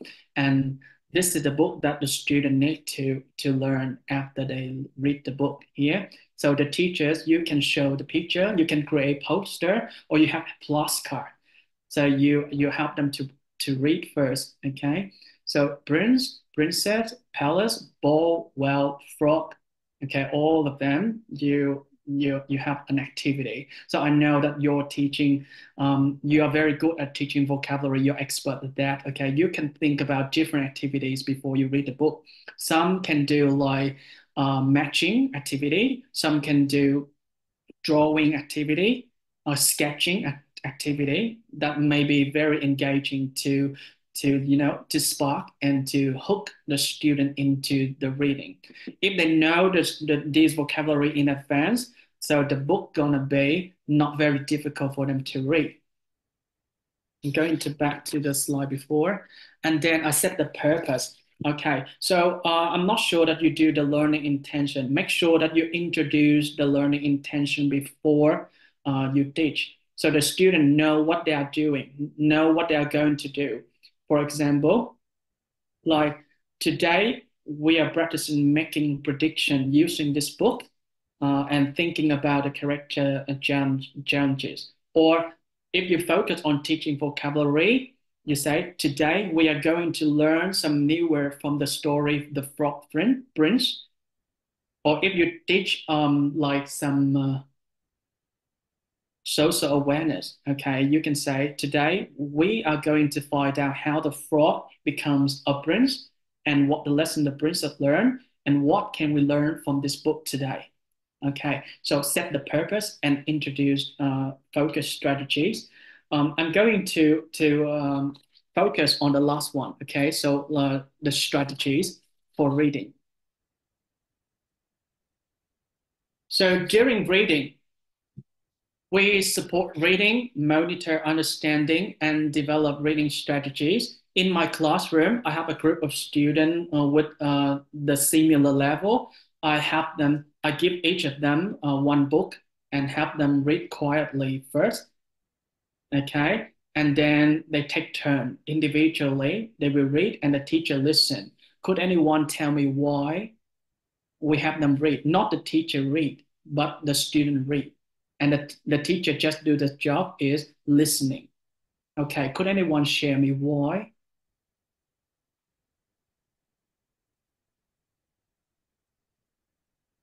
I know in some ESL classroom, so the teacher read first and then the student will copy. The student will repeat after the teacher. Okay, but can we do that like let the student read by themselves first and the teacher listen only? Could anyone share me why? Yeah, just feel free to share in the chat box, please. I could see a few hands raised. Yeah. Feel free to share your ideas in the chat box, everyone.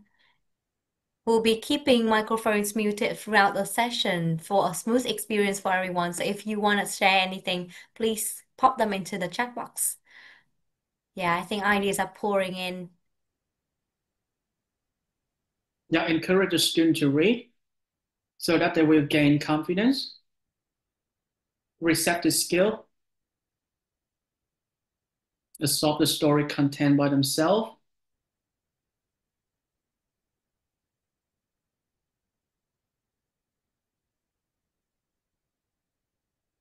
Action. Yeah, student read and find scan scheme for the idea. Thank you. Thank you, everyone.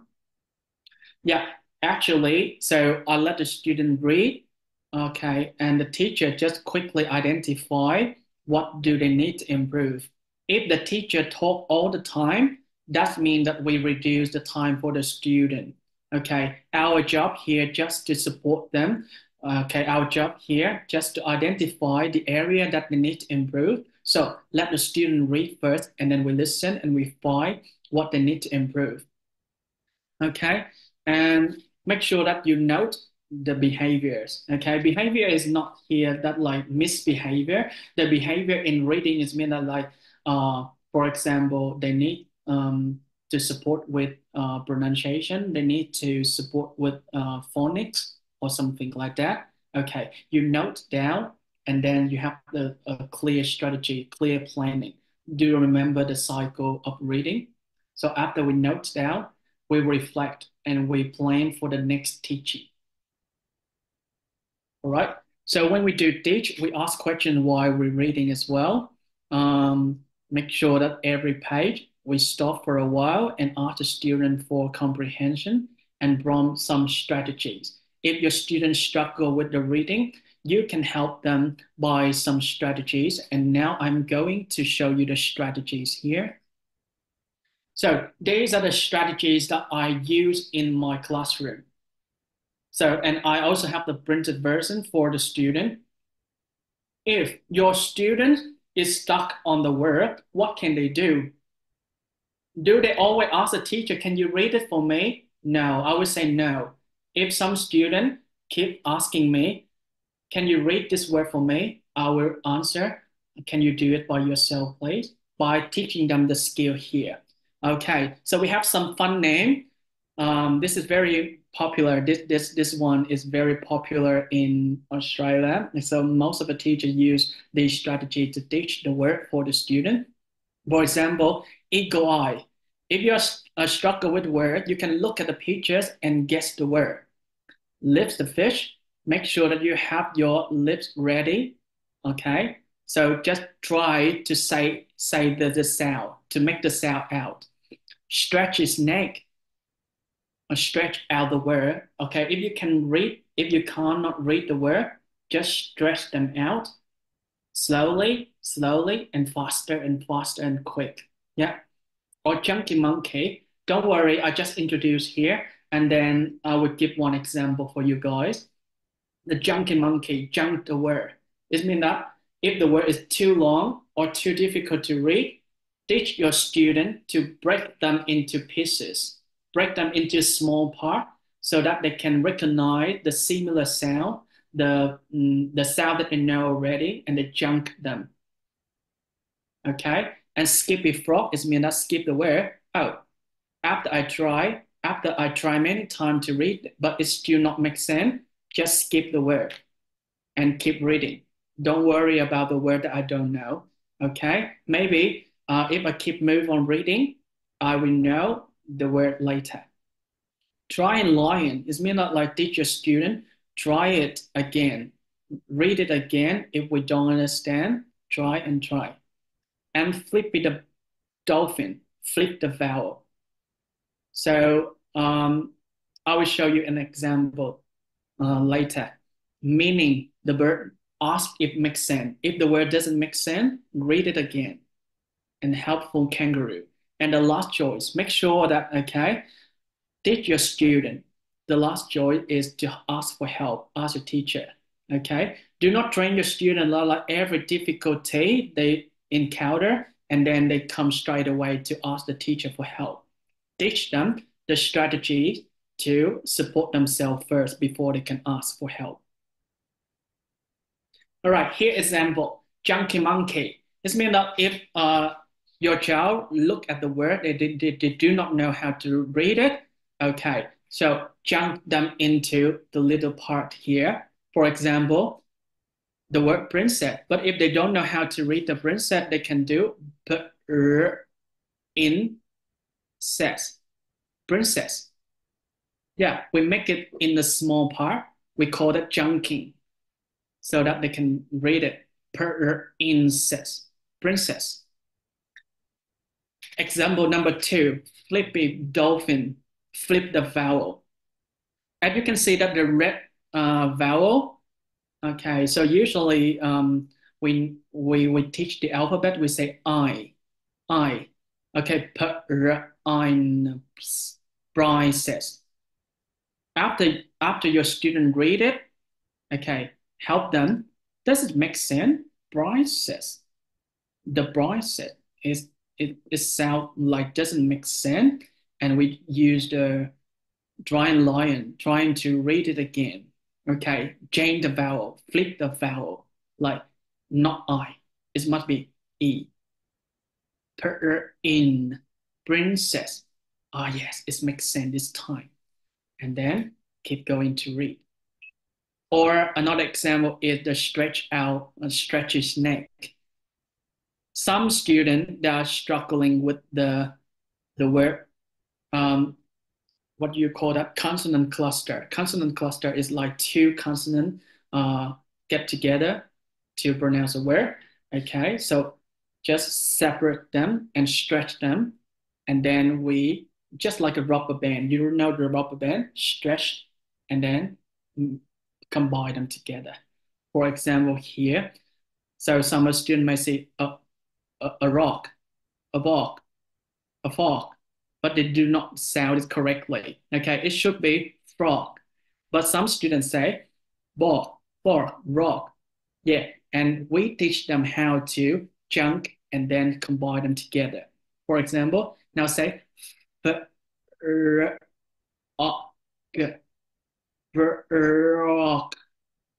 frog, frog. Yeah, and then we do it faster. Frog, frog. That is a strategy. These are the decoding strategies. I'm just sorry that I don't have enough time today to go in details, but just to introduce you these strategies, which is very helpful to support the young learner to make it fun in their learning. Okay, so if you spend time teaching them these, and when they're struggling, you just remind them, hey, can you use junkie monkey to read this word? Can you use flippy dolphin to make this word? Or stretch your neck to read this word? They will know and they apply the strategy. This is how we build their ability so that they can solve the problem themselves. All right, moving next is after the reading. So this is the most interesting part after reading. That I love this part a lot. Okay, I'm not sure that have you ever tried it for you guys. So usually we check for comprehension. We ask questions. We ask the student to summarize the question, to summarize the story, to retell the story. But beyond the reading, we have more interesting activity to do that help to make the connection between the text to the readers. Okay, so the first activity we can do is student reflect on the teaching. What do we do? For example, what was the main problem in the story and how was it solved? Usually we do this, yeah? Okay, the next one is you can integrate into the speaking activity as well. Discuss the text together. In a small group discussion, you can raise some questions for the group to answer the question. Why did the princess change her mind about the frog? Or if you find it's difficult to do in groups, you can do the whole class. Ask the question and the student to discuss and just like, yeah, to catch their curiosity as much as you can about the story. And next one, I love this part, is making connection. There are 3 types of making connection.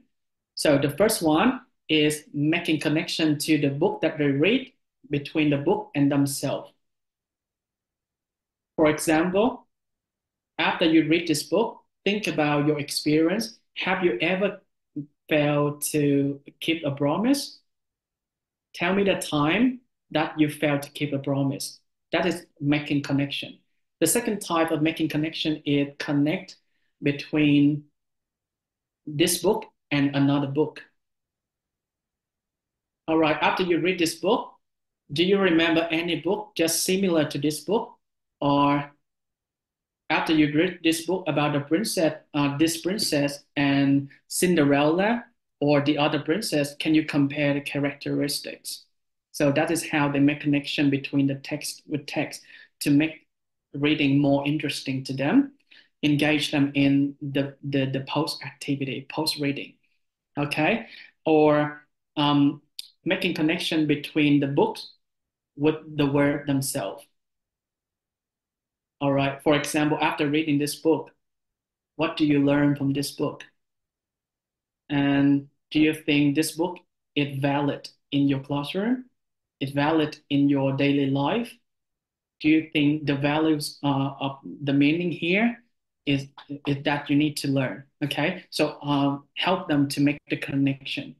And you can do the written. For example, like write a short paragraph or draw a picture, draw a scene from the story that you read. This is how you help them to spark their imagination now and to spark their visualization. All right. So after they read, what picture in their mind, and are you able to help them to bring the picture into the paper, into the writing, into the drawing? And more than that, okay, there are more fun things to do, that you do the creative extension. So we can like create a part of story, okay, and help the student to act the story, to perform the story, to create a comic strip, or to write a new ending. Something that to improve their creativity. Okay, if you were the character in the story, how would you do differently? Yeah, okay. And we give feedback. Don't forget to give feedback, because feedback is very important for their improvement. Okay, if they're doing well, just give them a praise. If they need some feedback, yeah, okay, show them what they need to do better the next time. And don't forget to record your observation, because this is important for your next teaching. You know your student, and the next teaching, what are you going to do next? Are they going to move up to the next level, or do you keep the same level for them to read? All right, just 10 more minutes, okay? Yeah, and this is the after reading activity for the ESL learners. Okay, I found this in the book, in the series. So, like it's very interesting to see this one. It's good for ESL learner because the activity is just very quick and short, and just, yeah, and they can do, they have different exercise, but easy to do and quick to complete. and really helpful for the English as second language learner, especially the young learners. Just have a look at this and okay, just I will show it on the website. I'm sharing something to stop share here. Okay, and let's share the website here.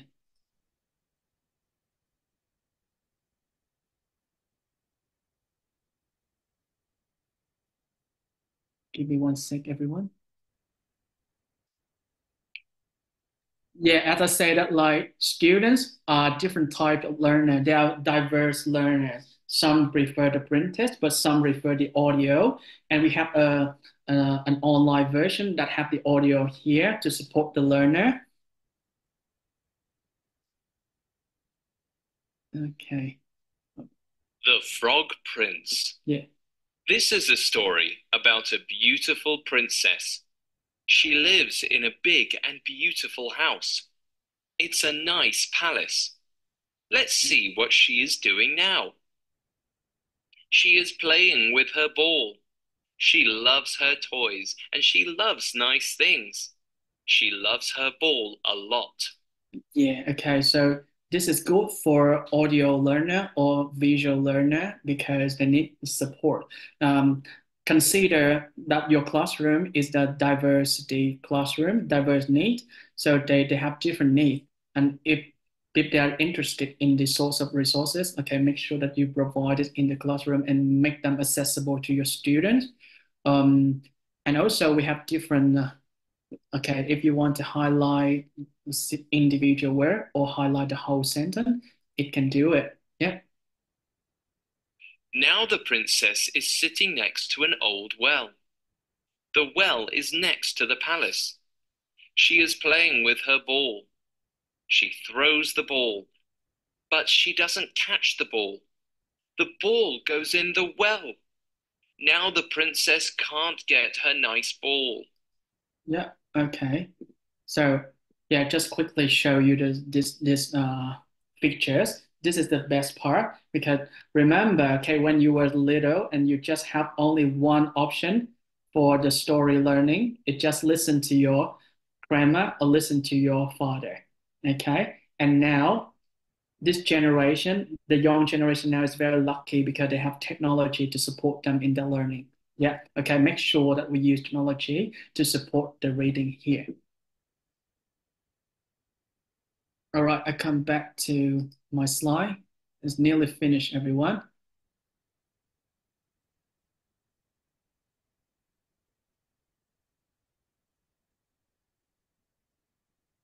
Sorry, I stopped just here.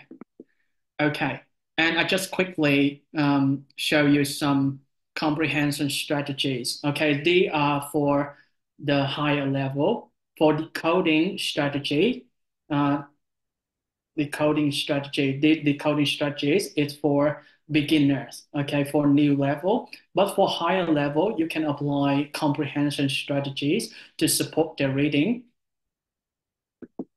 Okay, for example, after reading, you can summarize the story by showing them how to sequence first, next, then last. What happened at the beginning and what happened in the middle or at the end. All right, you can help them to build up their critical thinking by predict what happened next. Okay, use the picture information or their personal experience or their prior knowledge to ask them. Okay, using the clues in the book or using the clues in what they read to ask them what happened next. What do you think is going to happen? Or during the time that they read, they can make connection. I told you already, okay, have you failed to keep a promise to someone? And do you think that this character is similar to an experience that you experienced before? All right. Or visualizing. Visualizing is mean that like create the mental pictures or the senses during the reading. You know that, okay. So some people is very good visualizing. They can close their eyes and then they can see everything. So how about your student? Can you build that ability your student when they open a book, they can see a garden. they can see a beautiful garden, they can smell the flower, and they can feel the air when they read. Are you able to help your student with that? Just spark an idea, okay? And questioning is very important here. So read and ask question all the time, okay? Not just the comprehension question. Remember the time when your father tell you the story, you usually ask why, and how come? How can we do it? Okay, so that is when you develop your cognitive and critical thinking. And now it's the same. You teach your student to question, not just wait for somebody to ask the question. They ask themselves, yeah, questioning or synthesizing to raise the social awareness or perspective or the culture. This is beyond the reading. So what message that you learn from the book? Or inferring. Inferring is mean that like you understand the implied meaning behind the character, behind the purpose of the book. Just like you explore the feeling of the character or the event. For example, how would you feel if you were the frog? How would you feel if you were the frog and somebody did not keep their promise? Yeah, okay. We go deep into the character, the theme, and the event and the story. Yeah, okay. I just show you quickly the strategies, and if you are interested, please spend your own time to explore these. And here, yeah, I just quickly show in my classroom. Okay, this is the pictures that I got on the internet, not my classroom because I'm not allowed to take the photo. But okay, so in my classroom is similar to this. So we got like we create opportunity for students to have a chance to make access to the book. Yeah, we have a small library in each classroom. We got shelf, we got different books. You can see that like we have different genre, different types of book, like book about people, book about school, books about social and emotion, books about fiction and non-fiction, and animals and science, and different topics for them to read. Because different students, they have different interests. So if you have different books in the classroom, that would be great. Or if you want to focus on their reading level, you can have level book or created reader. You can put created reader like I mark it here, like level 13, 14, 15 to different levels in there. And if students, they know their level, they can go to that area, they pick the book that appropriate to their level and to improve their reading. Okay, so this is how we build the independent skill for reading for the students. They have the library in the classroom. And the reading schedule. So we got like every morning, I teach year 3 and year 4. Every morning when they come to classroom, they put the bag into the locker and they sit down for 15 minutes, grab any book. Yeah, grab any book or the book at the level for reading. So don't think it's a waste of time to let them read, because even though they do not really read, they just look at the picture, look at the photo or the illustration in the book, it is still reading. Because when they look, they spark some idea for themselves for the day. Yeah, okay. So 15 minutes every day, that's really help. And if your student need to support with the level, yeah, you can use the created reader, show them what level they are and what books they need to read, and just sit down for 15 minutes and engage them every morning like that.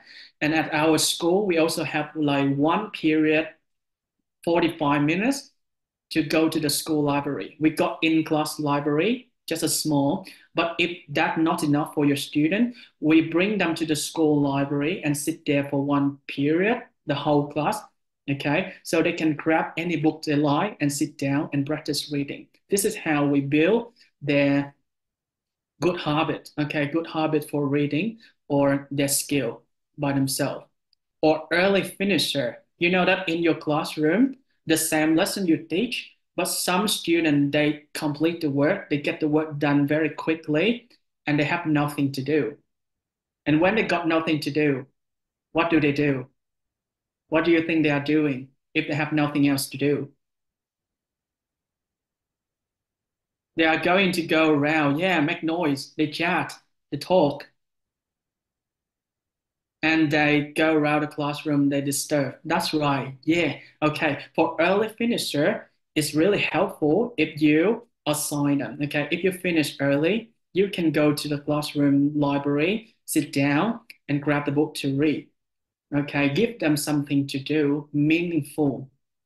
Yeah, give them something to do meaningful, not doing something that not useful.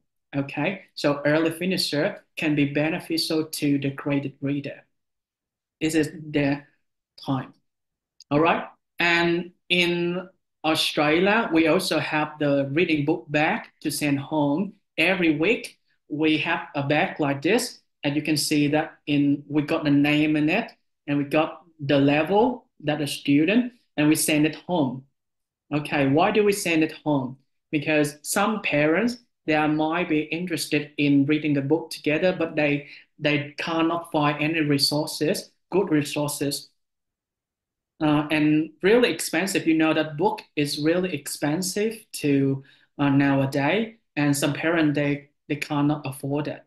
Okay, so that's why school sends some book home, and you know that like the meaningful time between parents and children is good when we do reading together. All right, and can you imagine that like if you put the graded readers into the book bags like this, appropriate to their reading level, they can bring it home and read it their parents. That's a lot improvement. All right.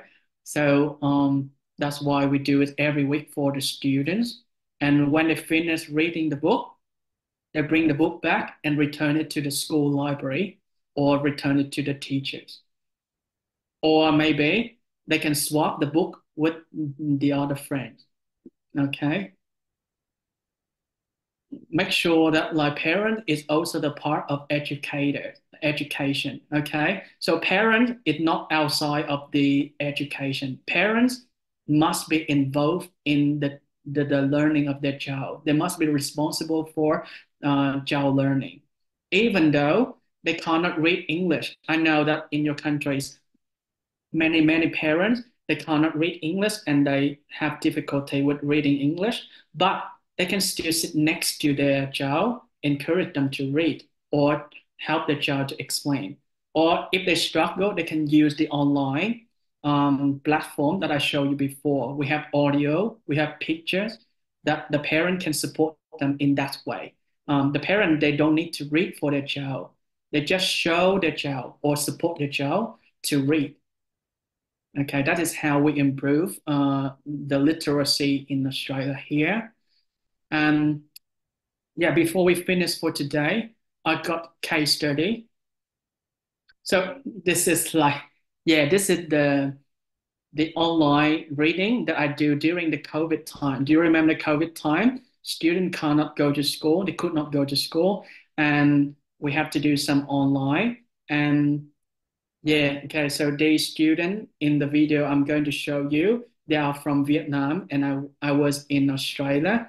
So I just do a free activity for them.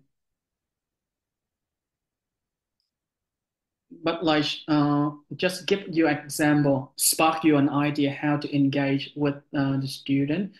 Even though it is in an online reading, but the student is still engaging here. I don't say that like, I'm very an expert in this activity because that is 5 years ago. But maybe that can be helpful in your context. You can spark new ideas in your context.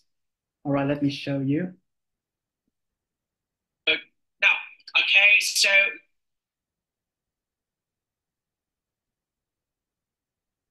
Ken, we can't. We are not going to watch the whole video because it's 30 minutes. Just a few, just a short minutes. Ooh, slow.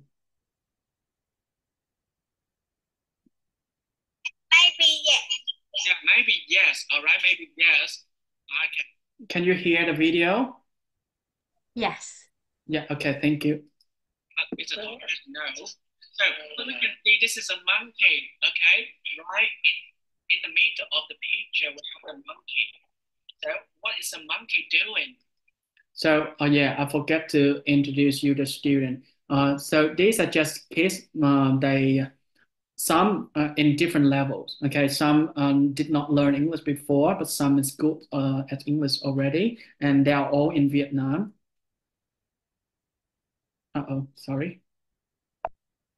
Where is it?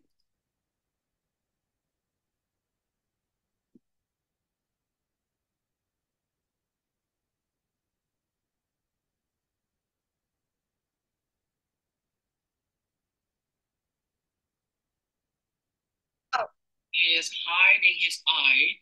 He's hiding his. So we can see this is a monkey, okay? Right in the middle of the picture, we have a monkey. So what is a monkey doing? Ken, what is a monkey doing? Don't know. All right, Mr. Egg, what's the monkey doing? I don't know. He is hiding his eye. He's hiding his eyes. Okay, he is closing his eyes. So it's the monkey. What are they playing? What are they playing? And tea. Very good. Okay, so thank you for that. Okay, so we have high. Hi from All right. And monkey. seek. So they are playing hide and seek. Who is hiding or who are hiding? All the animals. Yeah, the animals are hiding. Okay, who is seeking? The monkey. Yes, the monkey is seeking. So now look at the book title. Look at the title of the book and tell me what is the name of the monkey. Max. Yes. See, teacher, I know. And yes. I from that monkey. Yeah, the monkey. Yeah, okay. So the name of the monkey is Max. Max is the monkey. Monkey is Max. Yes. So you also look at the book and tell me who wrote the book. Who was the author of the book? So who wrote the book? It's Tom Holden. Very good. Yeah, okay. So is it Alex? Yeah. So Tom Holden is the person who wrote the book and who drew the picture. We have Jacqueline is the person who drew the picture. Okay. So that's it. The author and illustrator of the book. Yes.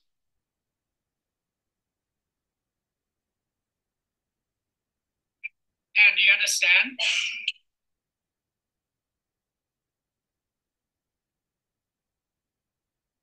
Okay, so when the teacher is talking, and when I'm reading, okay, you need to listen. Koala, sorry, yes. Yeah, just skip a little bit. Oh, we did not just focus on the part that I did. Yeah. All right. This is not a koala. This is not a koala. This is a hippo. Hippo. And it was not a frog. What animal is this? Turtle. Turtle. This was not a frog. It was not a koala. Sorry. Yes. Okay. So the monkey is counting. Okay. So the animals went to hide. 1, 2, 3, 4, 5, 6, 7, 8, 9, 10. And what did I say? Okay, so when the teacher is talking. 5, 6, 7, 8, 9, 10. Yeah, okay. And that is like before and during. And yeah, I think that like, and after reading, I just asked the student to retell, to summarize, and what did they learn from the story. And that is the structure. This is a video that I created. I did it in the COVID time. Yeah. I know it's not really a perfect example for today, but hopefully that like this video can spark you an idea for your teaching using the guided reader in your classroom and apply this knowledge. Don't worry about the slide today because we are going to send you the slide later for your references. Okay, yeah, that's all of my presentation. All right, okay, so I give it back to Miss Phương Nguyen.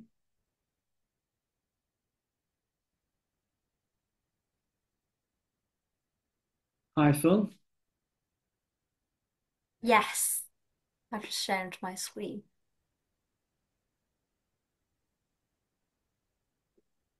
All right. Yes, thank you very much, Mr. Taiton, for your insightful presentation. We truly appreciate your sharing. Now, I would like to invite you to stay with us as we move into the Q&A session. This is a great opportunity for our audience to ask any questions and that they may have and gain further insights from your expertise. Just a quick reminder for everyone, if you have any questions, please type them in the chat box. Or you can use the Q&A box as well. This will help our team manage the questions more efficiently and ensures that we don't miss any during the session. So let's begin our Q&A session with the first question we've received. How do you place students into different reading levels? Mr. Taiton, I know that you touched on this briefly during your presentation, but could you share a bit more detail on how this works in practice, especially for teachers who may be new to using graded readers? Yeah, how could we place students into different reading levels? This is a great question, and I'm very happy to answer this one. So, before I came to Australia, when I do teaching reading, I teach a whole class.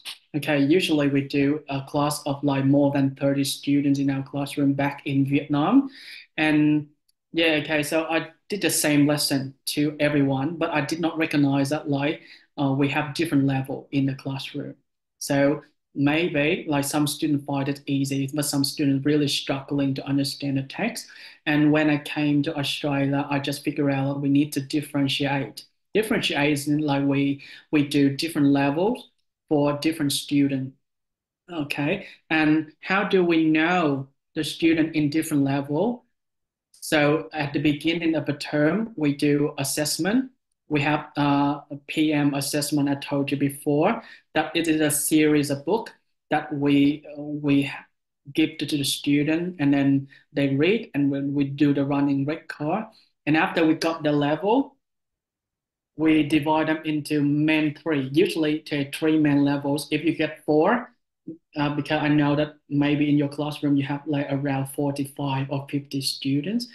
Okay, so you can do like three or four groups, and not necessary that they in the same level. They just close level to each other, like similar, because you know that like student not only learn from teacher, student can learn from their peers as well. So if you put them into a similar group, okay, and then we have the different level group and make sure that you have a clear plan. So in this lesson today, what group do you focus? And in the next week lesson, what group do you focus? Because you don't have enough time to focus all of the groups in one period or two periods a week. So we have a plan. So, and the purpose of the guided reading is not to support them everything. We just support them the tools, the skills that they can explore the knowledge themselves. Okay, so this week you work with level one, next week you work with level two, and the other week you work with level three, and make sure that every time you work with this any groups, you provide them enough tools so that they can work by themselves. Okay, Thank hope you this very one much. answer. Yeah. Yes, thank you very much. That's very insightful. And here's another great question. This comes from Fawn from Edway International School in Cambodia. Please kindly share with me how to encourage the students to read books in English and how to support them to be active with their reading as a hobby. Mr. Taidon, we'd love to hear your thoughts on building reading habits and motivation among students. Yeah, okay. Yeah, hi Phil. Okay, thank you for reading the questions, but like just remind me slowly each word. So Yes. yeah, She says, please kindly share with me how to encourage students to read books in English and how to support them to be active with their reading as a hobby. So maybe I think we just could you just share your thoughts on like helping students to build their reading habits and increase their motivation to read for pleasure, especially. yeah. Okay, so I believe that every teacher they have different skill to motivate and encourage teachers. I myself I teach at a special school where my students they have autism and Down syndrome. They have special need. They're struggling in learning a lot. And every morning I get them read 15 minutes. But like usually I say like, okay, so first reading and then after that we got fun activity to do. Make sure that you have like work and reward. Yeah, okay, first work and then a dance song. First work and then treat, special treat or little treat for them. So that's in that way I encourage them to like okay, slowly make them into the joy of reading. So, okay, now I know that the book is really, really difficult for you to read, but today, can you just only sit 5 minutes for me and look at the picture? Open the book and look at the picture only. You don't need to do anything. Just look at the pictures and tell me what you think. And when they are very okay, so very good, and I mean like very familiar with the activity, like look at the picture, you can increase the time later. So today we spend 10 minutes looking at the pictures and point at some words that you don't know, okay, and tell me, and I can support you. And later on, slowly, okay. So my recipe is that we go from simple to advanced. Give them something easy to do first. And when they get used to it, they get bored with it. Challenge them. Challenge. Give something more difficult to do. And that's how I build them slowly, a habit. Okay. Yeah. That's What great. else? Yeah. Yes, that's great. I really love the work and then reward Yeah. concept. And I think in that answer you have already briefly touched on like and answer the question from Adnan, who asks like how do you deal with weak learners? I think you've kind of briefly answered that already. So let's move on to another question. I can put the questions in the chat box so Yeah. that everyone could see. Um, this is a simple yes or no question from a participant in Vietnam, I think. She asked, should the warm-up activity in a reading skill lesson include vocabulary related to the reading passage? Yeah. Yeah. Okay. So as I can show you before that, like before you read, yeah, you can activate the prior knowledge, the previous knowledge. So the purpose of this one is to check if the student is ready to read your text, ready to read your passage. So the vocabulary activity can be good one. Okay, depends on your skill, depends on the technology you have. You can design it differently, like drawing or Kahoot. I'm not sure that you know the Kahoot. It can be a fun activity to do, or maybe the flashcard, the symbol flashcard can help a lot. And by that way, okay, you know that the student need, okay, I know the teacher, as a teacher, you know where the student is, but like for the new text, okay, um, introduce a vocabulary before the reading is a way that to help with the knowing your students. Should the Yes, warm-up thank you activity so in reading much. skill lesson? Um, Yeah, yeah. yeah, thank you so much. That Um, answers the question. sorry, I missed the question here. Yeah, okay, she said include vocabulary related to the reading passes. And I said that to my experience, I just teach them the core vocabulary, not all of the vocabulary. Okay, so we do not provide them all the vocabulary and give them the meaning. We just teach them the difficult one because the one we know that's one they are going to struggle when they do reading. We teach them in advance. Okay, for the rest, just leave it to them. They are going to use the strategies to get the meaning by themselves, not the teacher. Yes, thank you so much. We have another questions. This question is quite long, so I've put them. I put actually this participant gave us two questions. It's Yeah. quite long, so I put it in the chat box for everyone to read. With the first question. He says reading independently is crucial for all levels. Motivating students to read independently is the teacher and parents' jobs. My concern is how can we reduce students' reliance on Vietnamese translation and AI tools such as ChatGPT to complete B1 to B2 level reading tasks at home? I've already set rules and obtained their commitment, but they still depend on AI for answers. This is quite a relevant question, especially as you know we are moving into the AI era. So yeah, could you give us some advice on how we could reduce our students' reliance on, especially like translation. I guess in this context, our participant is from Vietnam, so the students are like mainly relies on like Vietnamese translation from like English to Vietnamese. Mhm. And then the second thing is like relying on AI tools. Yeah, you have any advice on that? Yeah, okay. So this is a great question and very interesting questions. And okay, so to my personal view, the point, I do not restrict student to any opportunity to learn. For me, I believe that like technology bring opportunity for student to learn. I myself learn English by using technology as well. So I did not like because when at my time, okay, so we didn't have a lot of school education center to learn English. So mostly I learned from laptop and DVD or CDs.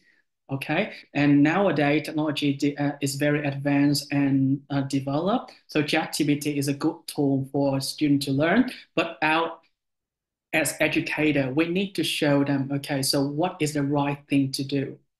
Yeah, okay. So we educate them to use technology responsibly and to use it correctly. So do not, yeah, I know that many after they use it rely a lot, but the only way that we can do it like keep encouraging.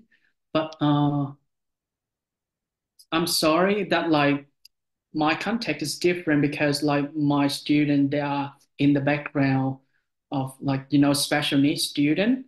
Okay, so they do not use technology a lot, so this is the situation that like I don't usually encounter. But in your context, I would think about this question later. Okay, I'm sorry I cannot answer this thoroughly, but for me, yeah, okay. So if you cannot stop them using the technology, so you think about a better way for them to use technology responsibly. Okay, build them strategy to support their learning, not relying. Yes, absolutely. We'll make note of this question and if possible, share a follow-up response after the webinar. Thanks for flagging that. And thank you, Mr. Thái, for your openness. We have another question from Ngọc Thuận Phạm from the chat box. She says, the only problem preventing my students from reading is the difficulty. Let me put it in the chat box again. Is it? Oops, I lost the questions. Oh yeah, here it is. She says the only problem preventing my students from reading is the difficulty of understanding or guessing academic vocabulary. These words may be too far from their knowledge background to understand. Is there any tips or strategies to help them, I guess, to understand difficult word or like academic words? Okay, did you put it in the chat box? I think I did. Ah, no, I pasted the wrong one. Let me paste it again. because I don't want to miss any ideas in that. Yes, yeah, After I answer, I will read it again, and if I miss anyone, I will add up. it is. So the So only yes, problem preventing my student from reading is the difficulty of understanding or guessing academic vocabulary. These words may be too far from their knowledge background to understand. Okay, is there any tip or strategies to help them? So, like, yeah, my strategy is like before we can before we read a book, we need the teacher, okay, themselves. We need to familiarize ourselves with the text we are going to teach. We should know the text we are going to teach, and we should know that like this text is appropriate to the students. And then we pick out the vocabulary, pick out the word, and we front load them. We teach them in advance. Uh, in this way, you cannot. I know that like some very far. That's why you need to choose appropriate book for your student. You put them into uh, the right level. As I said, like we have different groups in the classroom and combine them into the similar level, not necessarily in the same level. Similar level is okay, and then they can learn from their peers. You know, let them time, let them give them like an opportunity to learn from peers as well, and you can provide them different tools. Just like in my classroom, I have like pictures, visuals, or poster, or something that they can explore by themselves. All right. I know that teacher, we don't have time to cover all of the students in the classroom, but just provide them something. Okay. Provide them something that they can see. So that's why in our classroom on the wall, on the wall post, we have a lot of things on there because we know that sometimes the students look at it and they remember it better than listen to the teachers. yes, thank you so much. Wow, we're receiving so many great questions. Thank you all for your enthusiasm. While we may not have time to get to every single one, we'll try our best to cover. But I think due to time constraint, I think we have like time for like one last question. This comes from a participant who sent their question in the Q&A box. She asked, and this I think this question would be relevant to many like English teachers that are present here today. She asked, what are some fun and easy to remember tips for teaching students how to do true or false or yes, no, not given reading tasks? Well, Mr. Tai, I'm not sure if like in Australia, while you're teaching like reading skills, you let students do true or false or yes, no, not given type of questions or not. But in Vietnam, like as we teach them English as a foreign language, we often do this kind of activities. And I was wondering if, yeah, you have any advice on some fun and easy to remember tips for teaching students, yeah, to improve their reading skills through this kind of exercise.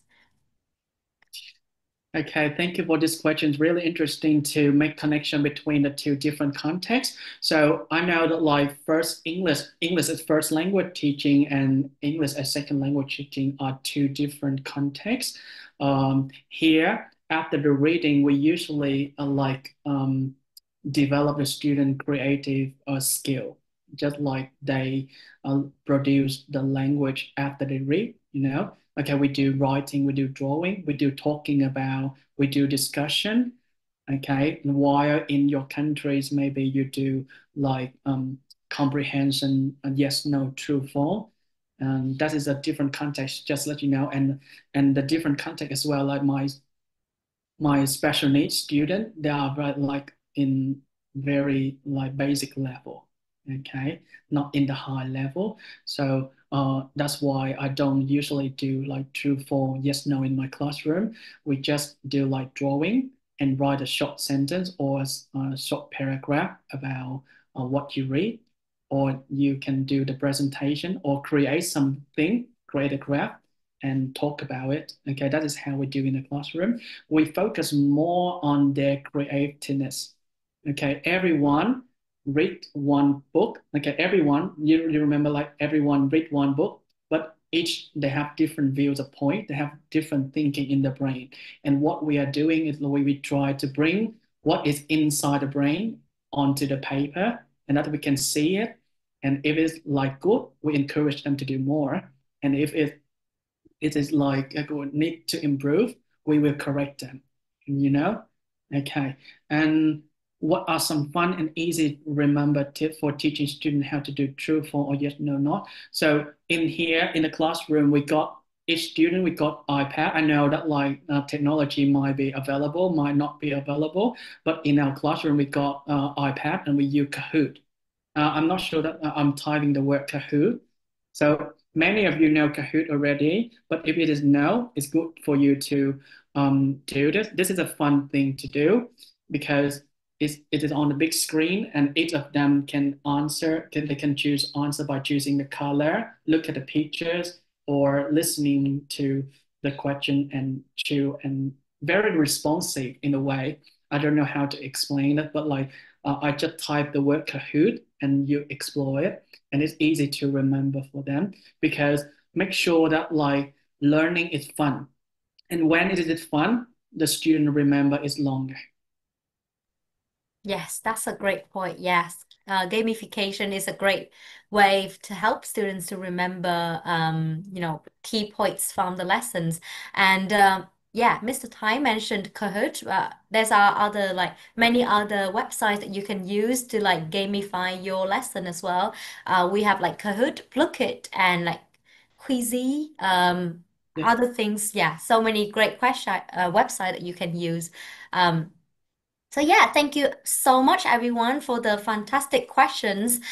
We would like to extend our heartfelt thanks to Mr. Taidon for his insightful sharing and for leading us through such an engaging Q&A session. Your expertise and thoughtful responses helped truly enrich today's webinar, leaving us with valuable takeaways to reflect on and apply. And we hope this Q&A session gave you some valuable takeaways and practical ideas to try out in your own classroom. With that, we'll now wrap up the Q&A and move towards the closing of our seminar. So yeah, ladies and gentlemen, before we close, may I kindly remind you to complete the feedback form. Your thoughts and suggestions are greatly valued and will help us improve future events. Your e-certificate and sample materials will be sent to your email upon the successful submission of the feedback collection. Yeah, ladies and gentlemen, that brings us to the end of today's workshop. On behalf of the organizing team, thank you all for your active participation and engagement. We hope you found today's session informative and inspiring. We would also like to take this moment to sincerely thank Ms. Sofofoni Thongsavan, Managing Director of DTP Education Solutions Laos, Dr. Puthi Touch, Managing Director, DTP Education Cambodia, and Mr. Francis Strand, Training Manager, DTP Education Solutions. And of course, our wonderful speaker, Mr. Taidon. Thank you once again for your insightful presentation, your engaging presence, and the practical wisdom you've shared with us all today. So thank you, everyone. Thank you so much for tuning in from wherever you are in the world. And we wish you all continued success in your teaching journey. Have a lovely day, everyone, and see you next time. Goodbye, everyone. Thank you so much.